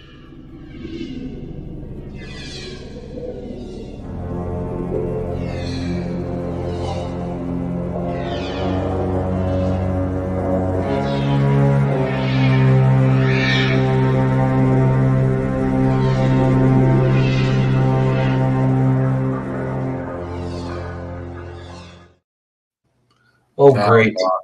I know. Oh, great. He got scolded. Yeah. It's like the guy's going, we're spending all this time talking, the fucker's not even recording us. Always 2 devices recording, but one of them, the card filled. That's awesome. And they commented on it, which I thought was funny. That is hilarious. That's incredible. Yeah, he was talking about they were gonna go to a house and clean it and try to help. They think it was some demonic or very, very negative entity in the house, and that he was gonna go help the family. So that's what he was talking about. Interesting. And they said that he was talking about the beads that he wears, Yeah. which I think I hear like classic beads or something in there, but it's too, like muddy. But I think it's in there. But even that one section that is, it's responding to you. So talk about timing, relevance. Oh, yeah. Intelligence. Oh, great. Check your equipment. Oh, great. Check your equipment. Yeah. I mean, it heard you talking about your equipment being full and not recording. Yeah, because it went completely off topic from the stuff it was saying about him. And then it went back when saying, if it happens, leave. Yeah. Right. Right. You're not protected. You're a schmuck. You're not. I'm trying to warn this guy here, and you're not even recording it, damn it. That's awesome. All right. So this next one, is this yours, Tony? Energy of your mind? Yeah. Which I love this one. It's another one. This is another one. All right, here we go. Was this at home? Yep. I can tell by the picture. It looks like your desk. All right, here we go. Can you say Tony? Did you just say Rathman? Yep. So you know who I am. Can I know who you are?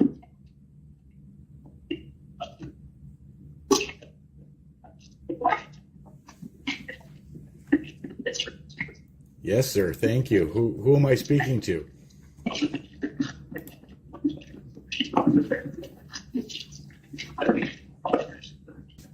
How many spirits are with me right now? Let's say 8.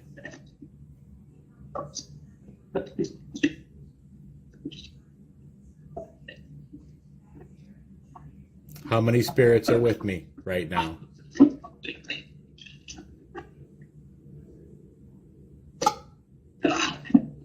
A lot?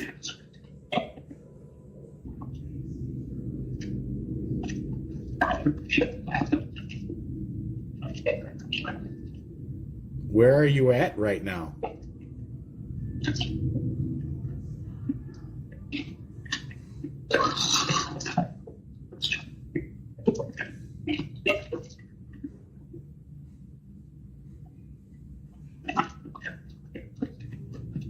How do you hear me speak?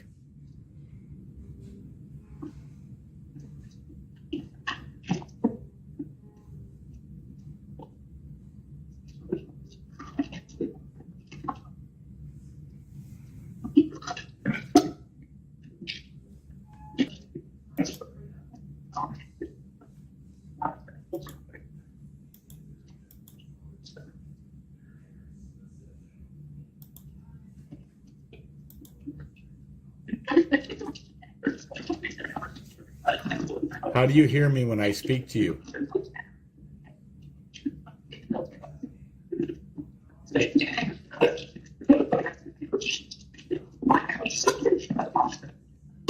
Did you say they're dead? Yes. So you were once alive like me.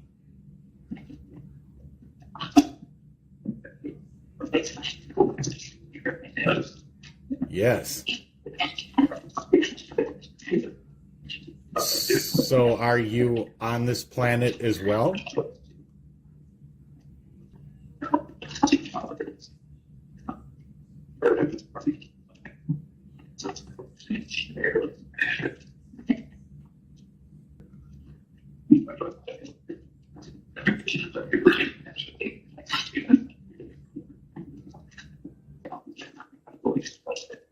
Right, if I'm really speaking to people who had passed away from this planet, can you say hello, spirits?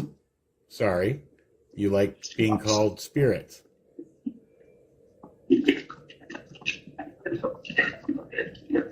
Yep. Okay. Sorry, I didn't realize I attached the 4-minute version. full conversation version. I thought That's good. That's good. Yeah. It was good. It was None of us are complaining. That's awesome. No. What I was gotta tell you, it says Harold Patter. She does this to me every show. It goes Harold Patter, and Audrey leans over and goes, Harry Potter. What? So we used to joke around about Chip Patton and Harold Patter ever since he got that. And if you watch, yep, go ahead. You say you watch real closely in the documents to the Staticom docuseries, Harold Patter and Chip Patton are listed as audio something in the document. Yeah. In the credits. He put them in the credits of the docuseries on PowerPlay. Yeah. You know what I'm waiting for?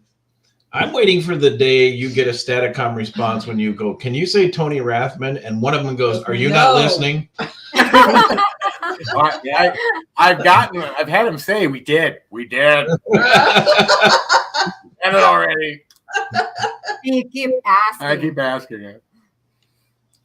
Oh boy. What was the thing he said? Did he say, were you alive like me or something? And then it says it's like portage. Porridge. No, not porridge. Oh, I thought it was porridge. Portage. Oh, portage. Yeah. I'm the oldest time. I thought it was No, that's a whole different story. This is too hot. This is too cold. Right. You know, and some Karen comes in and calls the wicked witch. That's why I would laugh every time because like they want porridge. Yeah, the wolf has a lawsuit. It's a long story. Humpty Dumpty falls down. Eyes you have. That's right. Oh my god. Okay. That bed that was too soft screwed up my back. This is bullshit. Well, because I was like, I can't remember. So I looked. So portage could mean a transmission or a conveyance. Right. Dispatch. So I mean, it's interesting that's why I was trying to remember if that's what he asked before. Then if they were alive like him before, and it said it's like portage. Or a slang reference to going from one place to another. Well, or going from this life to the afterlife is how Yeah, that would be like transmission distribution. There you go. I looked it up just to see. I got a feeling that has something to do with the like it's a response. It's not just a word. They didn't just say something. Correct. And that's one of the most fascinating things about Staticom is that I think I've heard over the years, all of us say, oh my God, I didn't even know what that word was. I had to look it up. That's happened to us. I know it's happened to you guys. And all of a sudden you realize that what you've been told makes sense from a contextual standpoint, from an information standpoint. And you're like, oh my God, I didn't even know that. Right. If you stop and think about it, if you truly believe that we are energy once we leave this body, right? And they go from one realm to another, or they transfer from one place to another. It is a transference of energy, which would be your definition of portage. Right. Yeah. Everything in the cosmos is energy. And to further what Tony was saying, because he makes a really, really good point, that also takes off, and every so often I'll be having this discussion with somebody that takes the whole PK that you're the one transmitting the message through the device or mechanism out of the equation. Correct. Because we had, remember that one that said there is a trees, which is a sad situation. Yeah. I didn't even know the word trees before We had to that look happened. it up. Right. So how am I the source of what's coming through my own PK, putting it out there and coming back to me if I don't know the word?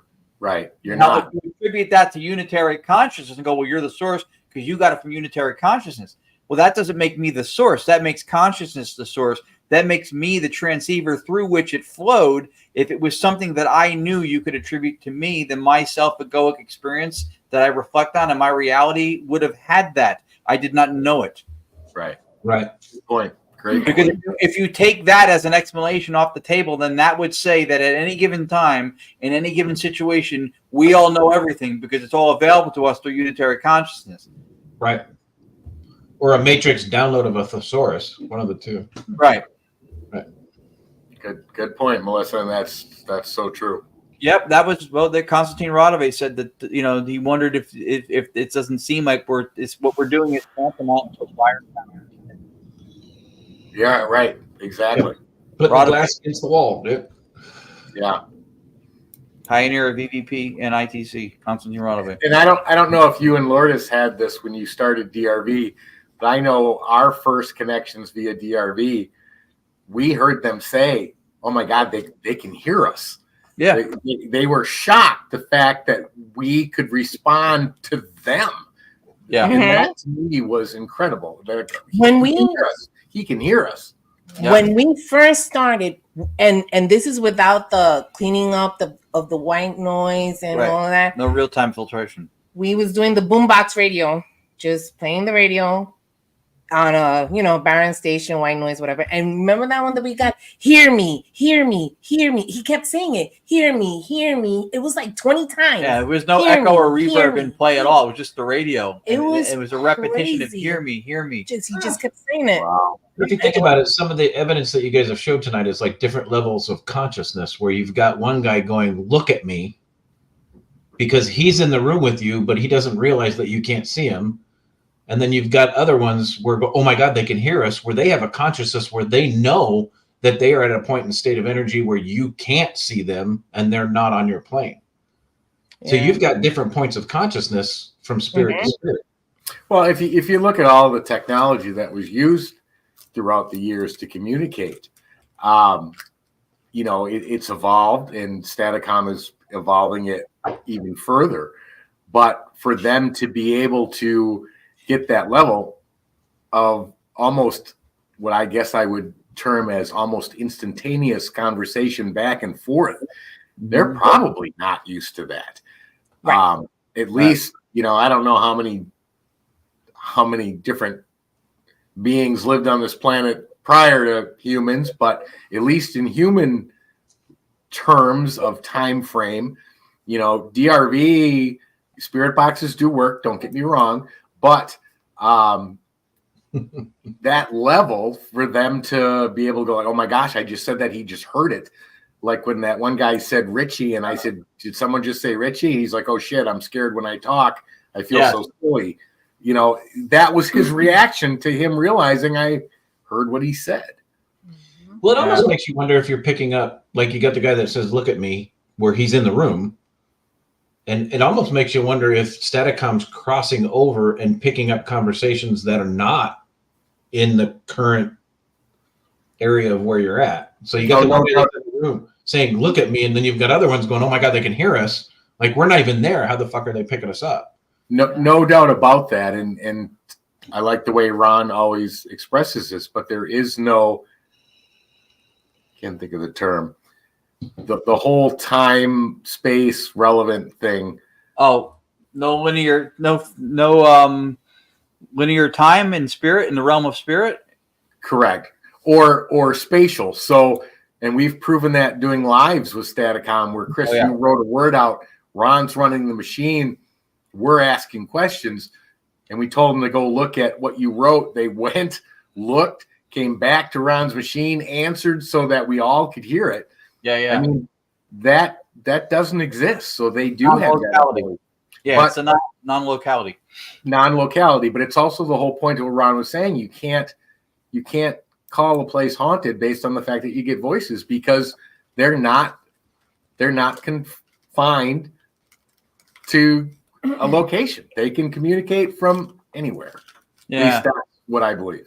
Yeah, it's possible. So to answer, both Antoine and then Roger had said something also about traversing time. So dimensional rift, possible.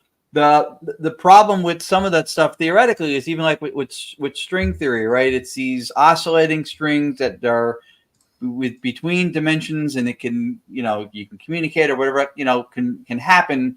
That's, beyond, I guess, what we know scientifically or in physics. This is a quantum physics thing.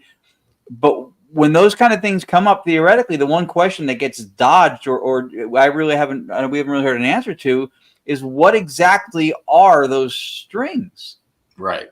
That's really never been clarified. So a lot of times this is a continuity of thought thing. This is it's a philosophical issue. Is when you have a theoretical idea like that, like string theory, you put the picture together and you explain methodologically how something could happen, and then it has properties of some kind of material physics because you have these oscillating strings. But nobody knows or can substantiate what are those? What are the strings? From where did they come? Of what substance is it made? Well, and to believe it's a dimensional rift too, a dimensional rift is an opening. Right. So Staticom would have to know where that opening's at, and there's no directional sense with Staticom. It's just playing. Right. And the other thing about that's a good point, but the other thing about Staticom is I've never turned it on, and I'm sure Ron and Lourdes have never experienced this either, and not had voices there. So you can say, you can try to facilitate that there's some sort of dimensional rift, but in my opinion, they are here and around us all the time, 24 hours a day. And I don't know how broadband white noise does it, but because it's probably every sound in the spectrum, it somehow has the ability, the energy, and the what was the other thing? Frequency. Frequency. Thank you. And vibration. To Tony Rapp docuseries. Watch it. Yes. Well, and then that also includes the theory that they believe that the dimensions are parallel. Right. Yeah. And if they're not confined to time or space or dimensional locality, why couldn't they switch? Well, if they're energy, they could. Exactly. My point exactly. Yeah, we don't know. We don't know the answer to it, and that's the big, scientific method is to rule out all possibilities and lean into what would be most probable. But that's to assume that we know what all possibilities could be. Correct. And I don't believe that we do. No, we don't. We know we don't. But yeah. I've said it before, and I'll say it in the past. We will eventually know. But once we know, then it's up to us to try and communicate it across to prove those theories.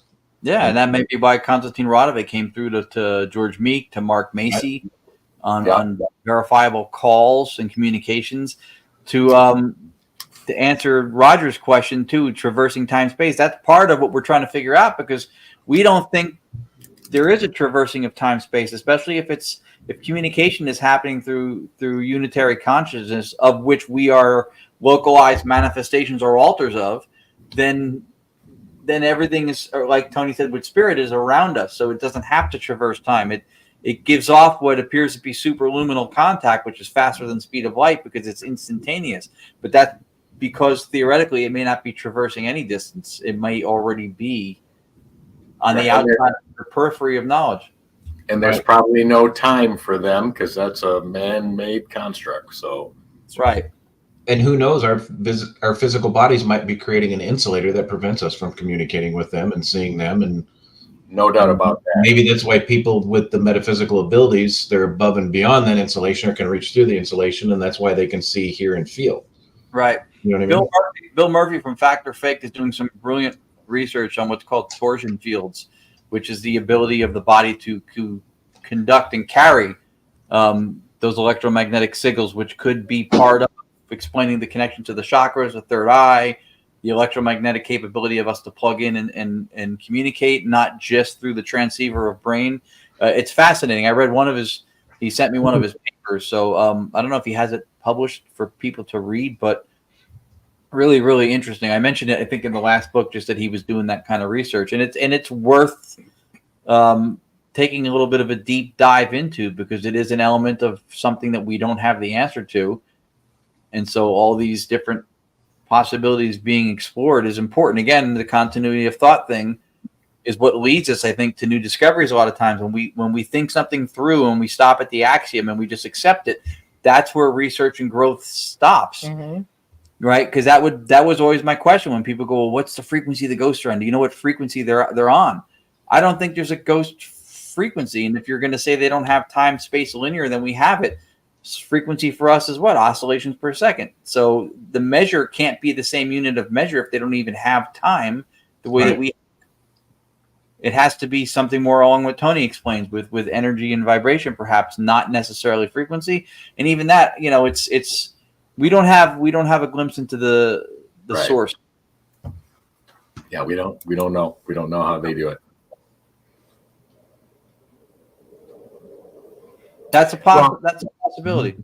It is, or if the vocals were able to pass, I guess the term easily is what stands out to me. But if it was able to pass easily, then no one would ever dismiss spirit communication. So I don't think it happens easily. I think it takes the right combination of either environmental effects situations or electronic, in the case of Staticom, to be able to create those variables. And that's what I think allows them the ability to do it, which then makes it easier for them. But yeah, but it can occur in nature as well. I mean, it absolutely can. What Roger is saying, maybe their communication is produced easily. It's just we don't receive it easily. And that may be the case. I mean, yeah, that's a great point. And the way Chris summed it up is perfect, because if you want a real life, non-metaphysical explanation that matches that, terrestrial radio. It's around us. It's produced easily. They do it at stations. We don't hear it. We don't experience radio until we use some mechanism that modulates the sound, puts it within which we can hear and access that information. Boom, now we hear radio. Yep. Well, that's an excellent point. And, everyone always says, the phrase axiom, I guess, in this case, but saying that the layer between life and death is a thin veil.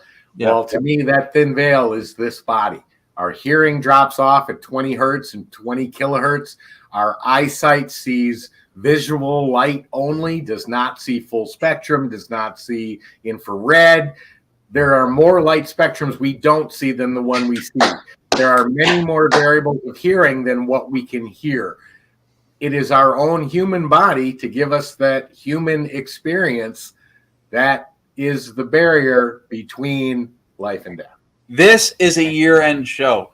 This is why I love the people you see, because that man and those women and this woman are brilliant, and I am honored to work with all of you. That was perfect what he just said, because that also is not only statistically something you can vet from a material point of view, even with modern physics, but that also even speaks to a very highly provable philosophical point. Right? When we talk about what our experience and our reality, which is the only thing we can know, is our awareness or our reality.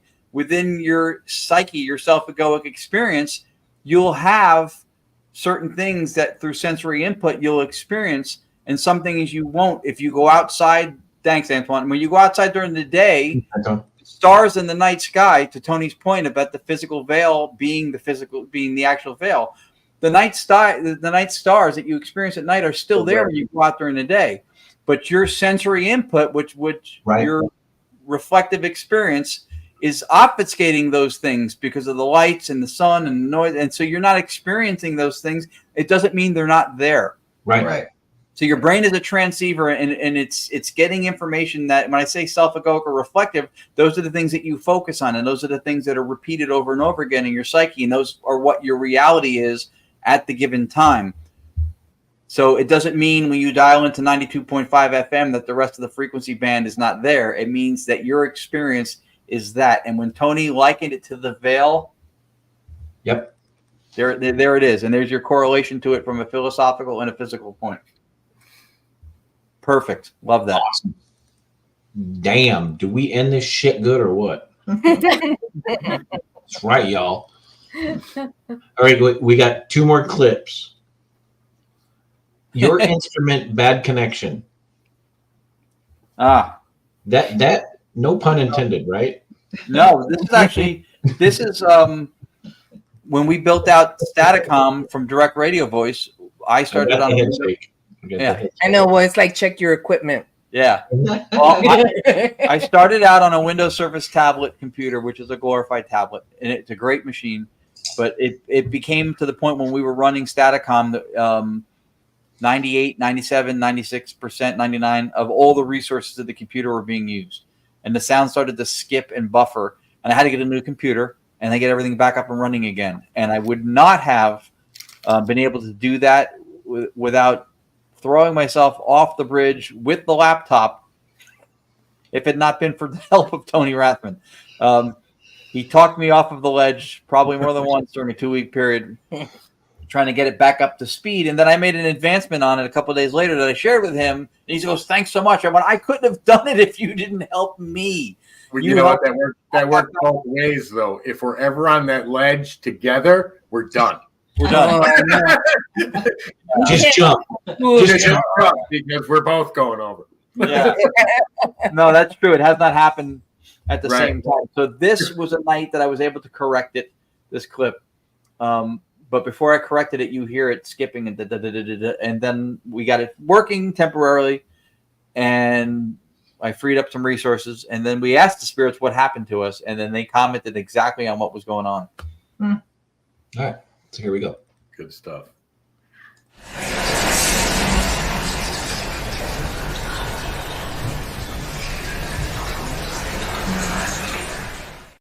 Maybe they're trying to connect, and since it's through another. I'll let it play out for a minute. I'm gonna message her now. If that's you trying to connect to Tony and Cherie, please keep doing your thing then.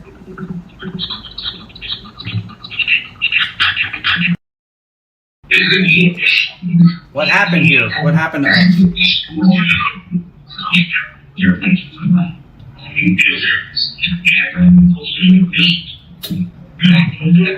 Sorry about that.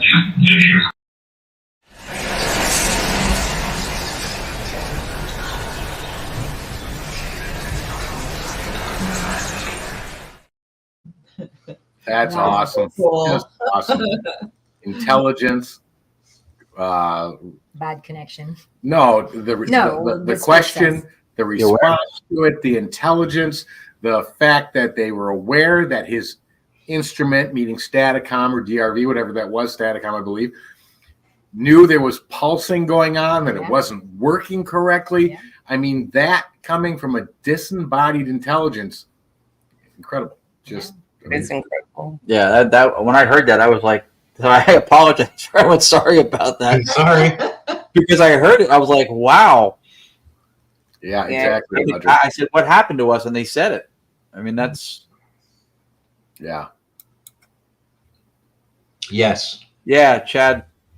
That directly contributes to the intelligence part of that is they knew what was wrong. They knew the communication, the device that they were using to communicate with Ron and Lourdes was not working. Yeah. They gave him a WTF moment. Yeah. It's like when Audra and I are talking and the phone breaks up. We blame each other for bad signals. It's your phone. No, it's my phone. No, it's your phone. That's awesome. It's funny. Just 17 more clips.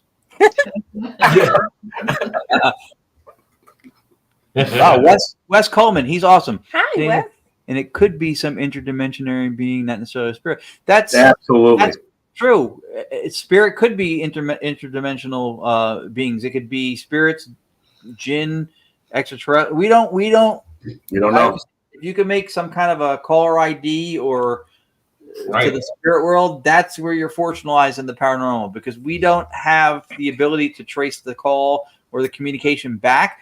Now, there are historically, and I think in DRV throughout Europe, there are communications that have said that they are at a station, and it's called Time Stream or Rio do Tempo, which I know Dr. Cardoso communicates with. And then there are certain specifics that give, but again, you can't know the whole other side of it. So I have one for you, and this will be a cool Monday night show when you guys finally figure it out. So the challenge for 2024 is a star 69 option on Staticom. Star 69. Yeah. It doesn't work with the living. It doesn't work on you. Call them, then they call you, then you call them, then they call you. That's why they call it star 69. You're both screwed.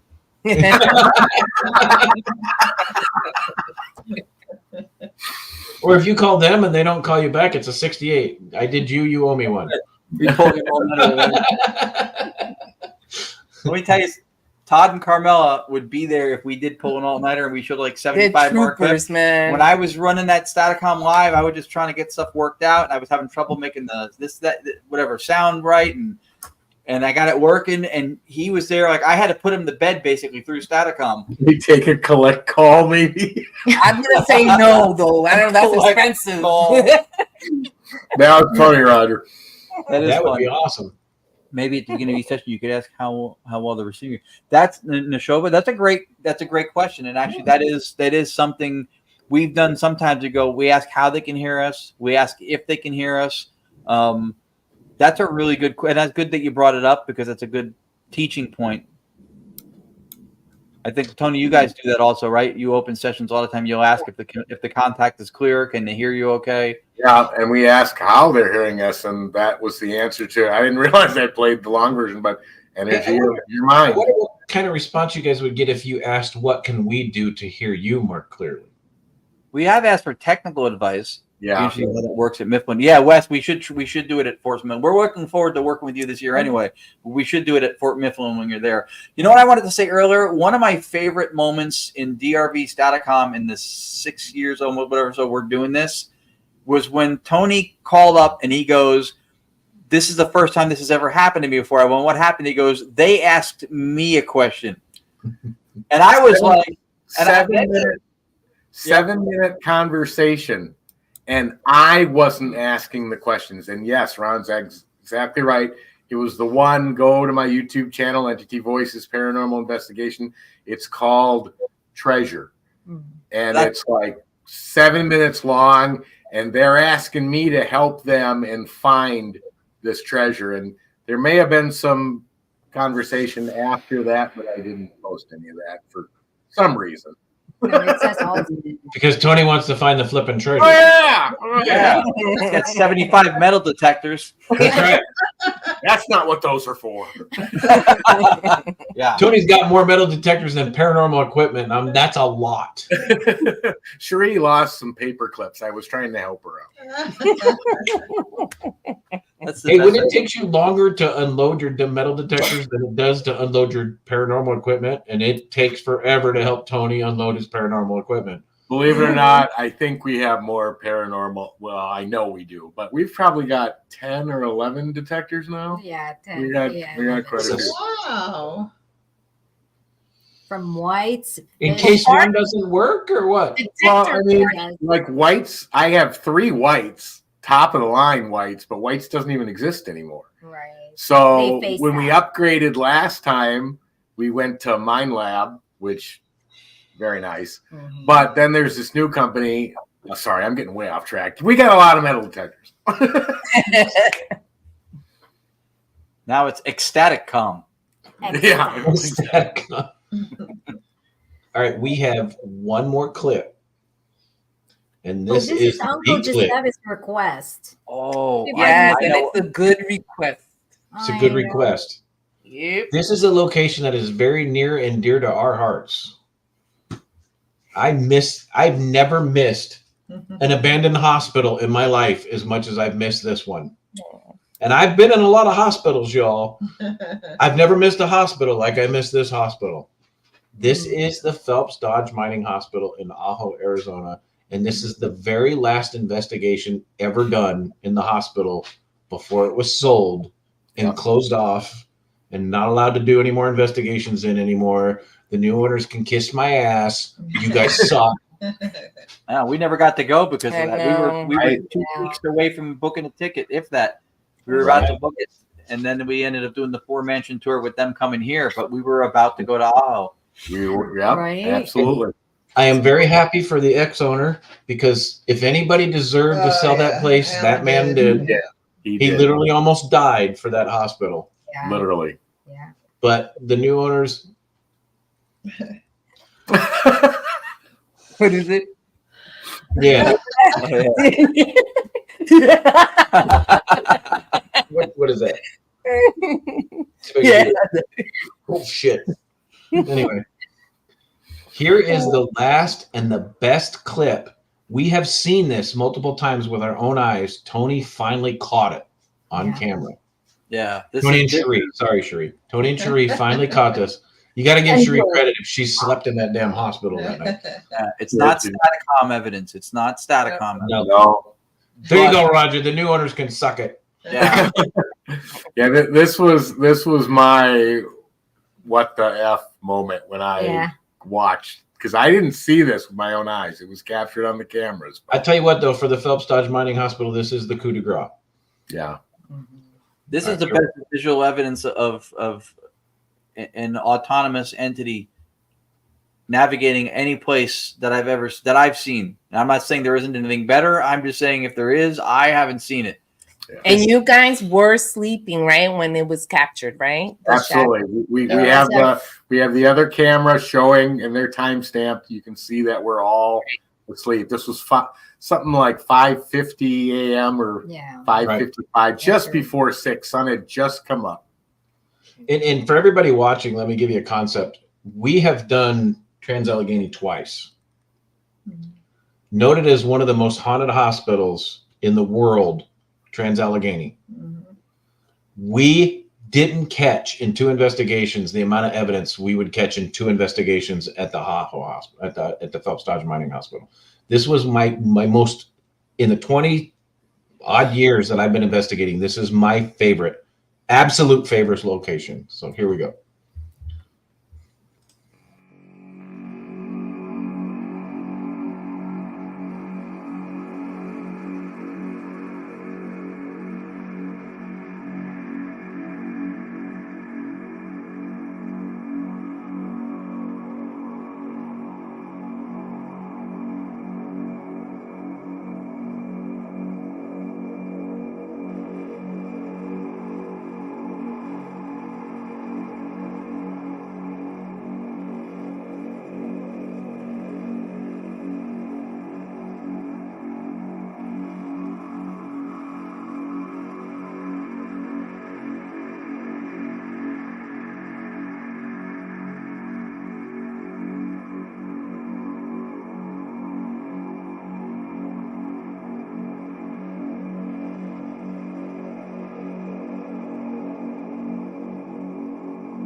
So good.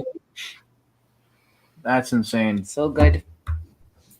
Fantastic. That location.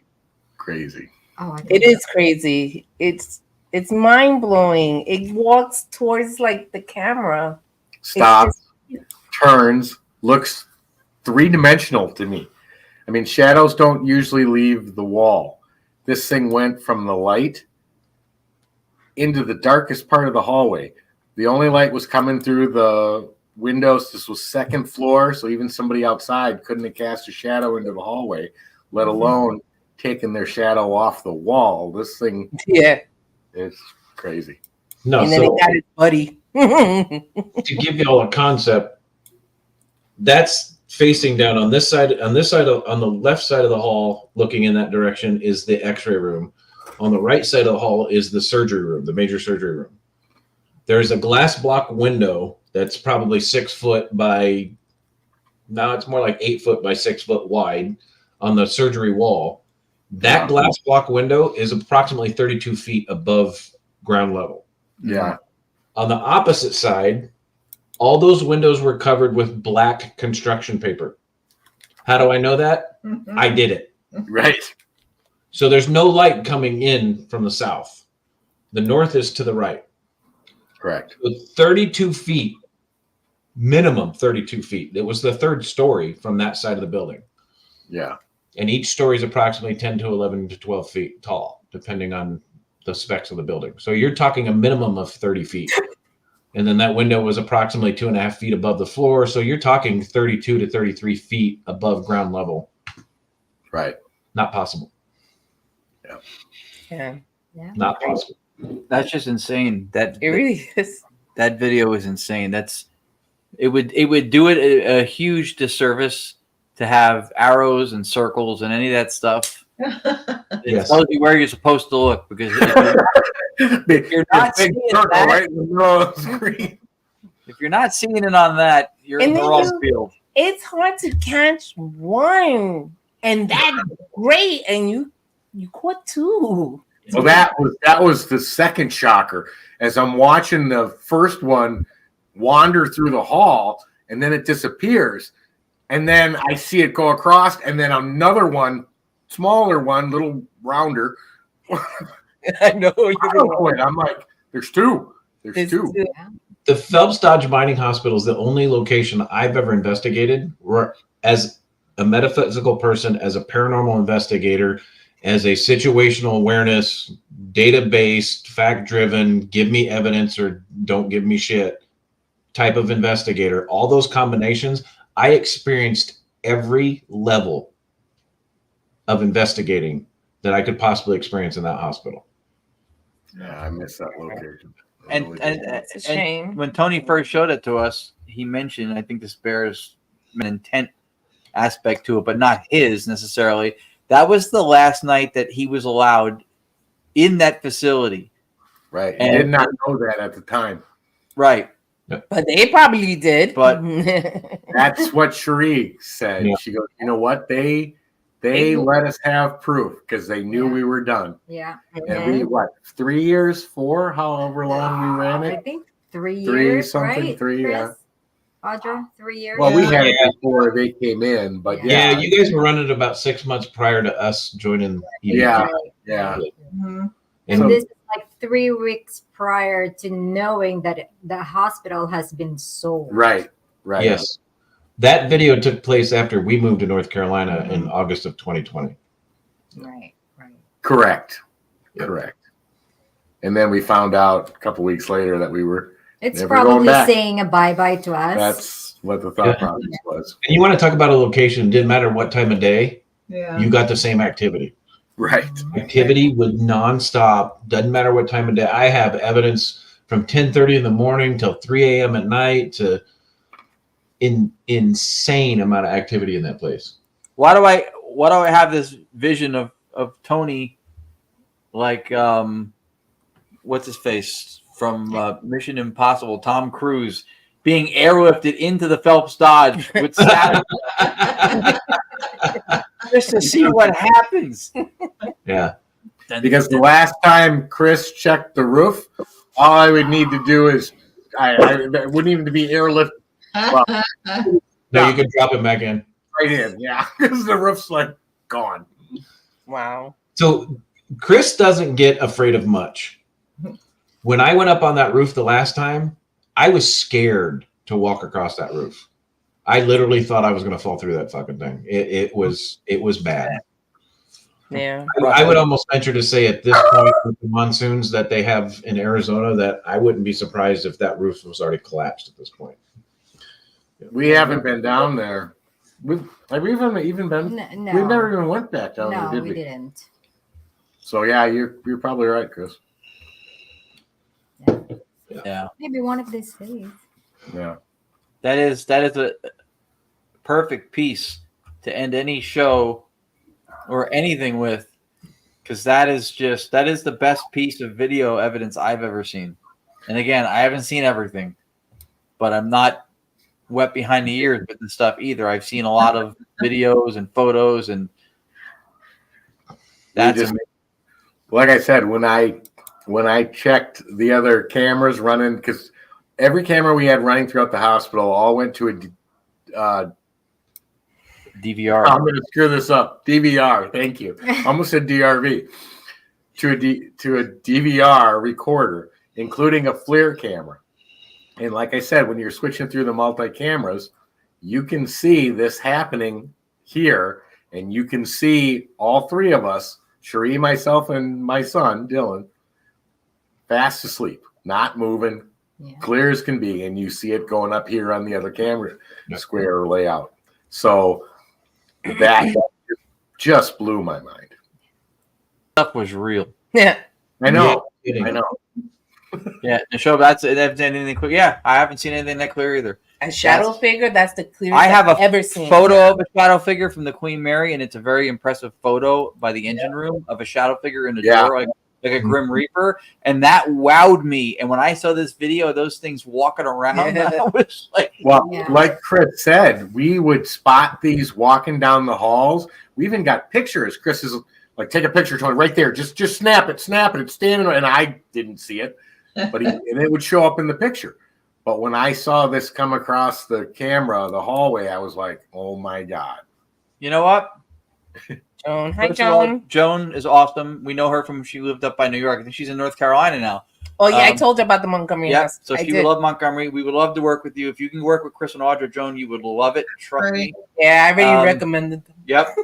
and you know what? It's the last show of the year. We're not coming back until what, April 25th? Yeah. What's tax day again? What is that? No, we'll be back January 8th. But yes, I will show that again before we close out. Grace will kill us. I'm like, April 25th. I know. Like, what? I say who's paying attention. I want to do an episode where we show how many clips we have of every different method we use, probably mostly Statacom stuff, but EVPs or whatever, saying Tony Rathman. Yeah. How many times? Oh, Google Maps shows. I don't know. Look at the date on that, Scott. That could have been back when I was climbing on could have it. been 2020. Right. April, Could have been when I was climbing on it.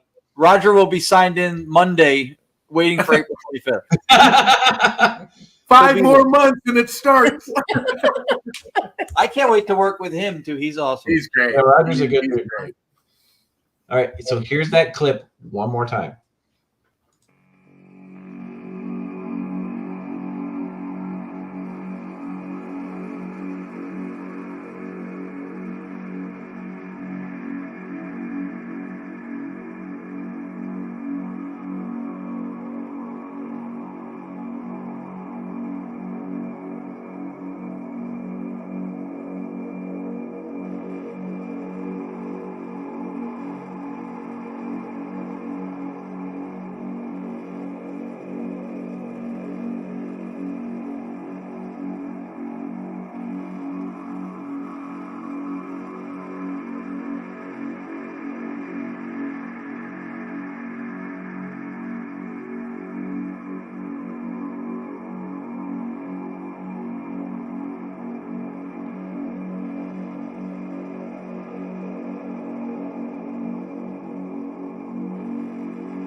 Mind blowing. That's just ridiculous. You know, there's going to be at some point some schmuck somewhere, somehow, with a YouTube channel and a dream and a flashlight going, I can recreate it.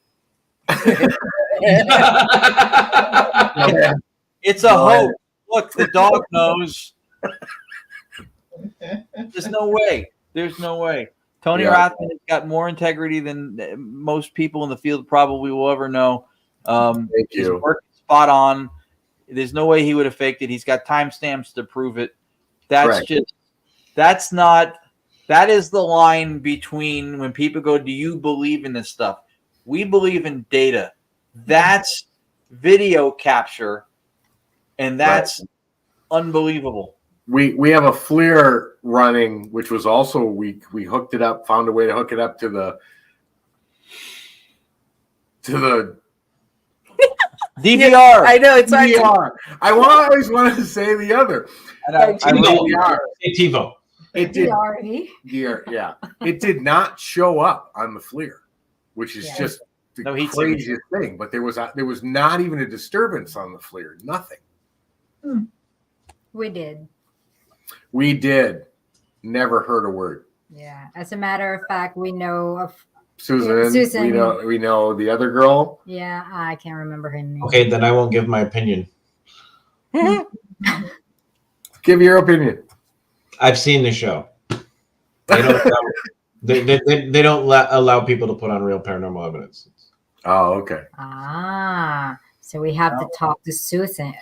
Nick, what's her name? You need to watch the show a few times. Some of the clips are just... No, I think Ron said it perfectly. We just need to reenact it. Yeah. With a plan. Hey, send them a clip of the Loch Ness Monster swimming through the lake in Surprise Park. That's right. They'll put that on. Okay. Now. Yeah, that's ridiculous. I mean, He told me to give my opinion. No, I did. I absolutely did. And for the record, for the end of your show, I've gotten 3 eye rolls. I saw 2 of them. I missed the last one, but I saw 2 of them. Okay, 2 eye rolls and a now. And then now. Yeah. Bow, chicken, now. And a now. Oh, bless your heart. Bless your heart. Yeah. No. Bless your heart. Yeah, that wasn't a southern now. That was a...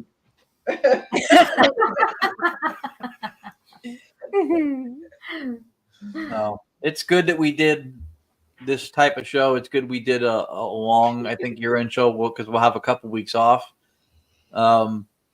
This has been a source of happiness for me for the 3 years or so we've been doing this on whatever night of the week it's on because I get to spend it with you guys, and so and then that includes everybody who watches, the people who show up every week. That's just awesome that you do that.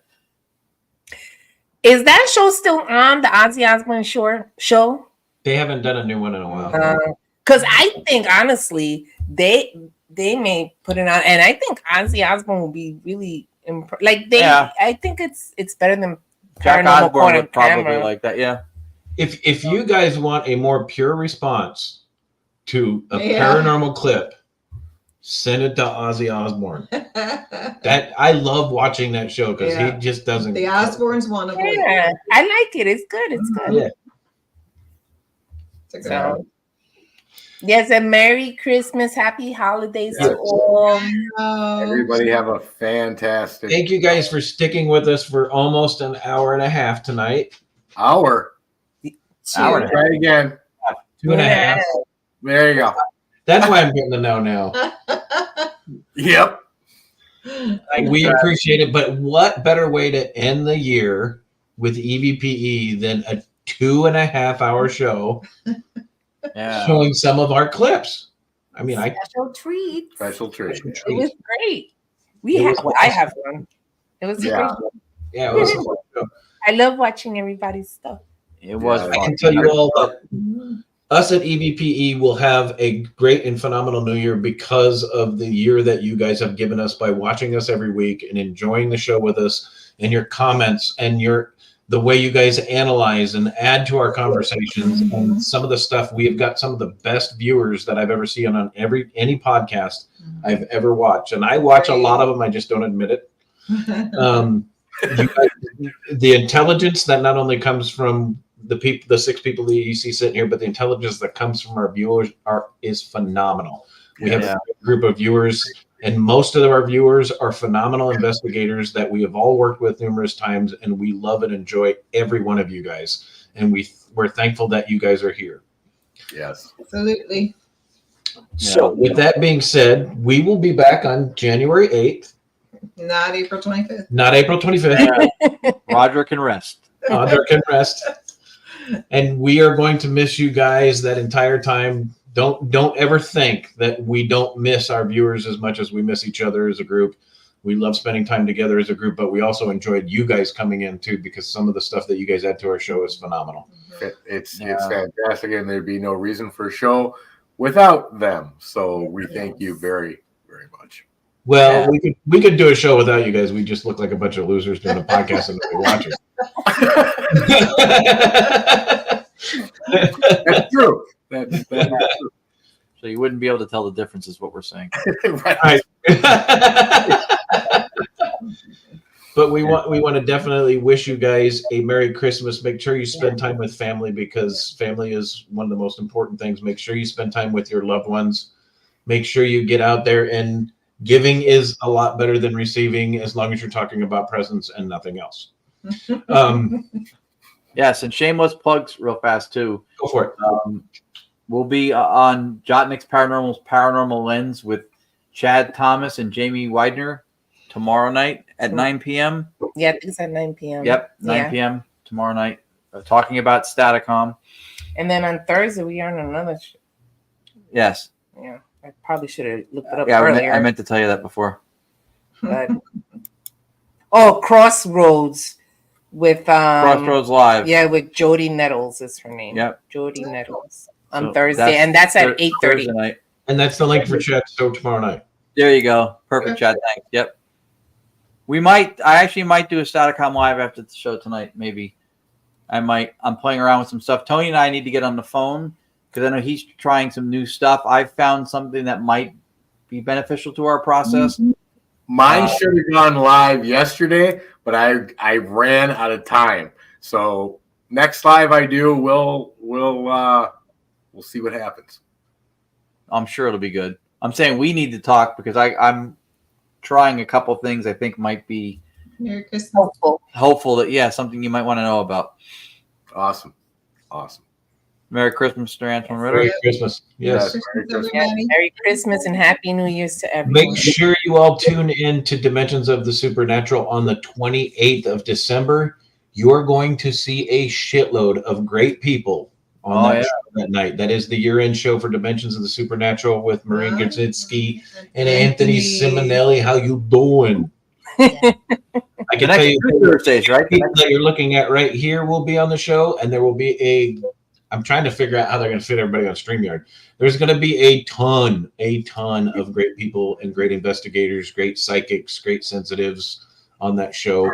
It's going to be a year-end finale for them. We will all be there, so make sure you tune in. They're doing two of them. He's doing a year-end pre-Christmas show this Thursday with a large group of people, and then the following Thursday he's having the 6 chuckleheads you see here, and with some other people. Yeah, for New Year's.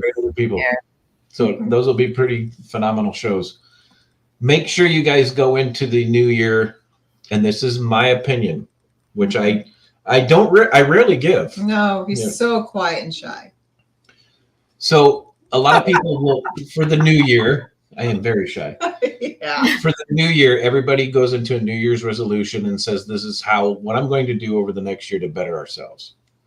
Do me a favor. Don't make a New Year resolution that you're going to forget about come February or March.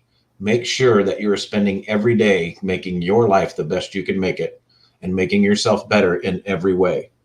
Don't make a commitment that you're going to break. Make a commitment every day to making your life and the ones that you love's lives better. And that is how we all become better people. Yep. Christoph Alfred, that's right. Very well said. And one more. I will be on History of a Haunting podcast on December 30th. Yes. So it was his shameless plug. I'm excited to see it. There you go. History of a Haunting with Tony Rathman, Carrie Hopper, Laura Ackerman. Make sure you guys tune in. Cherie, you going to be there? I don't think Cherie. Well, I'll let her answer. I don't think I'm going to be on that show because I'm working. Oh. On a Saturday? Are you sure? What about if there's a coach bag in it? It's a Saturday. If it's a coach bag. What if there's a coach bag in it for you? It has to be really big. That's it big. Really big coach bag.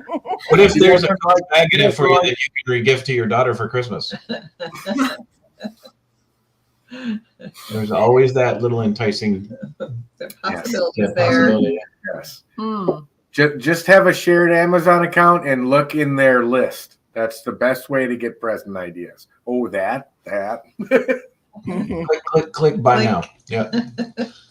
All right, guys. Have a Merry Christmas. Have a Happy New Year. During the holidays, we don't want you to, but the minute those things stop, make sure you stay haunted. All right, guys. Night. We'll see you next year. Merry Christmas. Happy New Year.